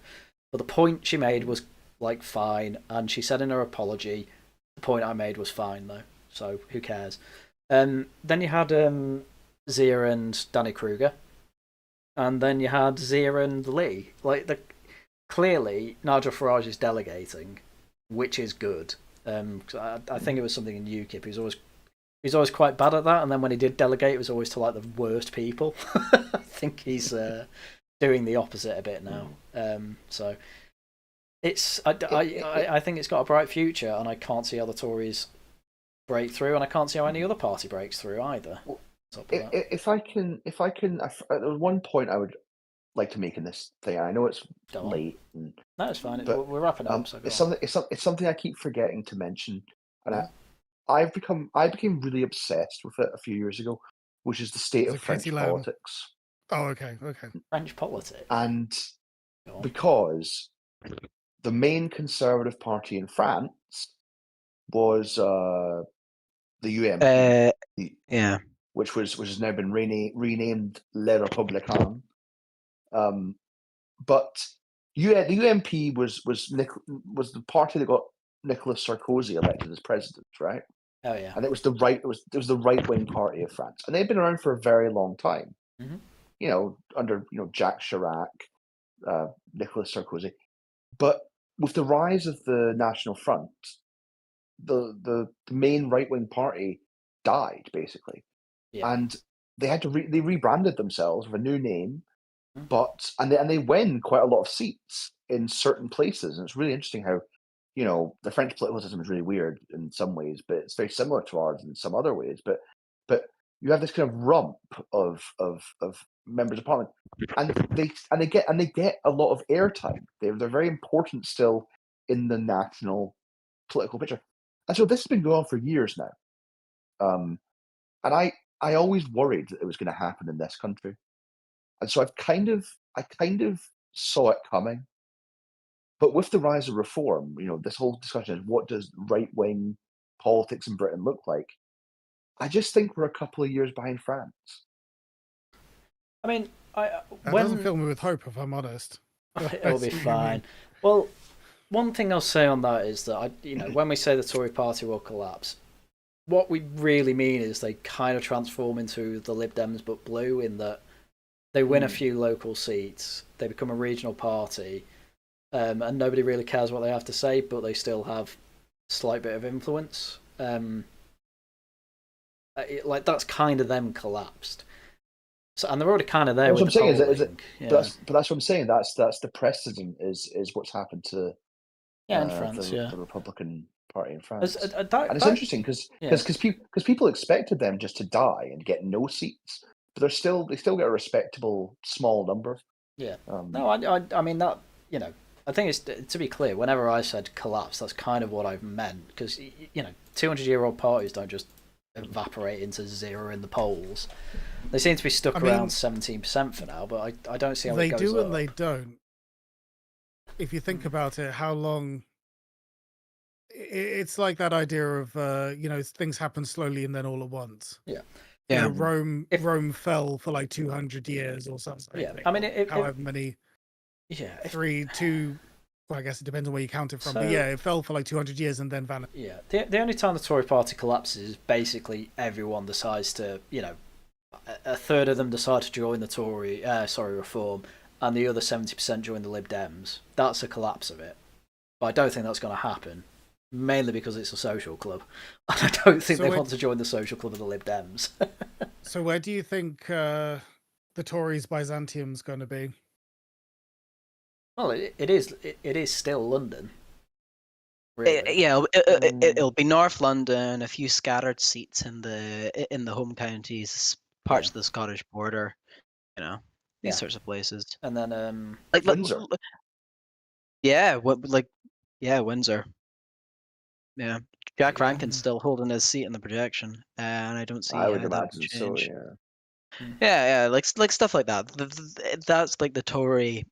I mean, it's not the Tory worst case scenario. The Tory worst case scenario is actually 0 seats, but which I'm on board with. But could you imagine it actually happening? Yeah, mate, yeah, I can. Do you have any idea how often I dream about it? Like, come on. Is that what passes for a wet dream in your household?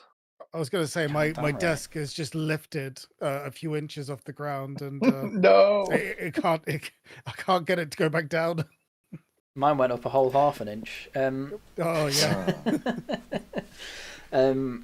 Yeah, but I think we've covered this topic quite extensively. I think we're all on the page of reform at this point in time. Anyway, it is reform leading the charge for the right wing causes. Clearly, Claire and Tory Boy are still on the Jeremy might save the Tory party project. I think it's a lost cause, but I never said that.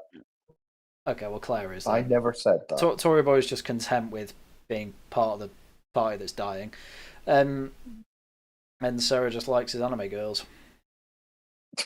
Look, all I'm saying is that I take my escapism where I can find it. It's my mind can go to too many dark places, and so to be fair, I will admit I do play into a little bit because I find the reactions very funny, but at the same time, I think that it is sort of nice to have a place to be able to look away. I think that if you sit and stew in politics for too long, I think it just wrecks people. I don't know how people can do it like all day, every day. I don't think it's good for you. So, well, I do it, and it's good for me. Well, no, because you do actually get out and you have a job and you can focus on your work at least. I wrestle horses. It's great. Well, that's what I'm saying. Like, you literally get out and you touch grass. I mean, I try and avoid it myself, but I think that it is important, and actually part of the conversation. I think beyond what does the right look like. I was kind of memeing a little bit on the Discord. I think that there is an aesthetic as well, where us on the right, we need to have more to us than just the politics. We need to Well, this is the thing with politics, Joe, as well. Like, they do events, and they basically it's run by people who you could have a pint with and feel like you'd have a normal, fun time with. You don't feel like, who wants to go to the pub with Connor Tomlinson? I mean, I think there are people on the right who are. There are people on the right who are cool. I agree. Who are good done. Then they are never the people who are put front and center, though. From what I can tell. I would go for a pint with Connor. Oh, no, you wouldn't. I go with a pint with anyone because I'm an alcoholic. Damn. Well, that's also true, yeah. But anyway, I think it's a whole different stream of like, what does the left do right that the right doesn't. But that's for another stream. I think, as I said, I think we've extensively covered this, and I'm quite happy we have. I think it's been very productive, and everyone should watch it. Again, yes. Right. Well, thank you, Cero, Claire, and Tory Boy for joining me. Yes, we had a lovely time. Thank you for having us. Yes. Right, in terms of shilling for me, Wolves of Westminster out Wednesday on my Friday on my channel. Laughing at the Guardian with some whelming is on Saturday. I need to check the guests are still good for that. And videos out as and when I can make them. We'll be back with Tosh News next Tuesday, because Tory Boy won't be away on Tuesday and probably won't be joining us because he's banned for being a Tory. Right. Wonderful. Right, well, with that, thank you all very much for watching.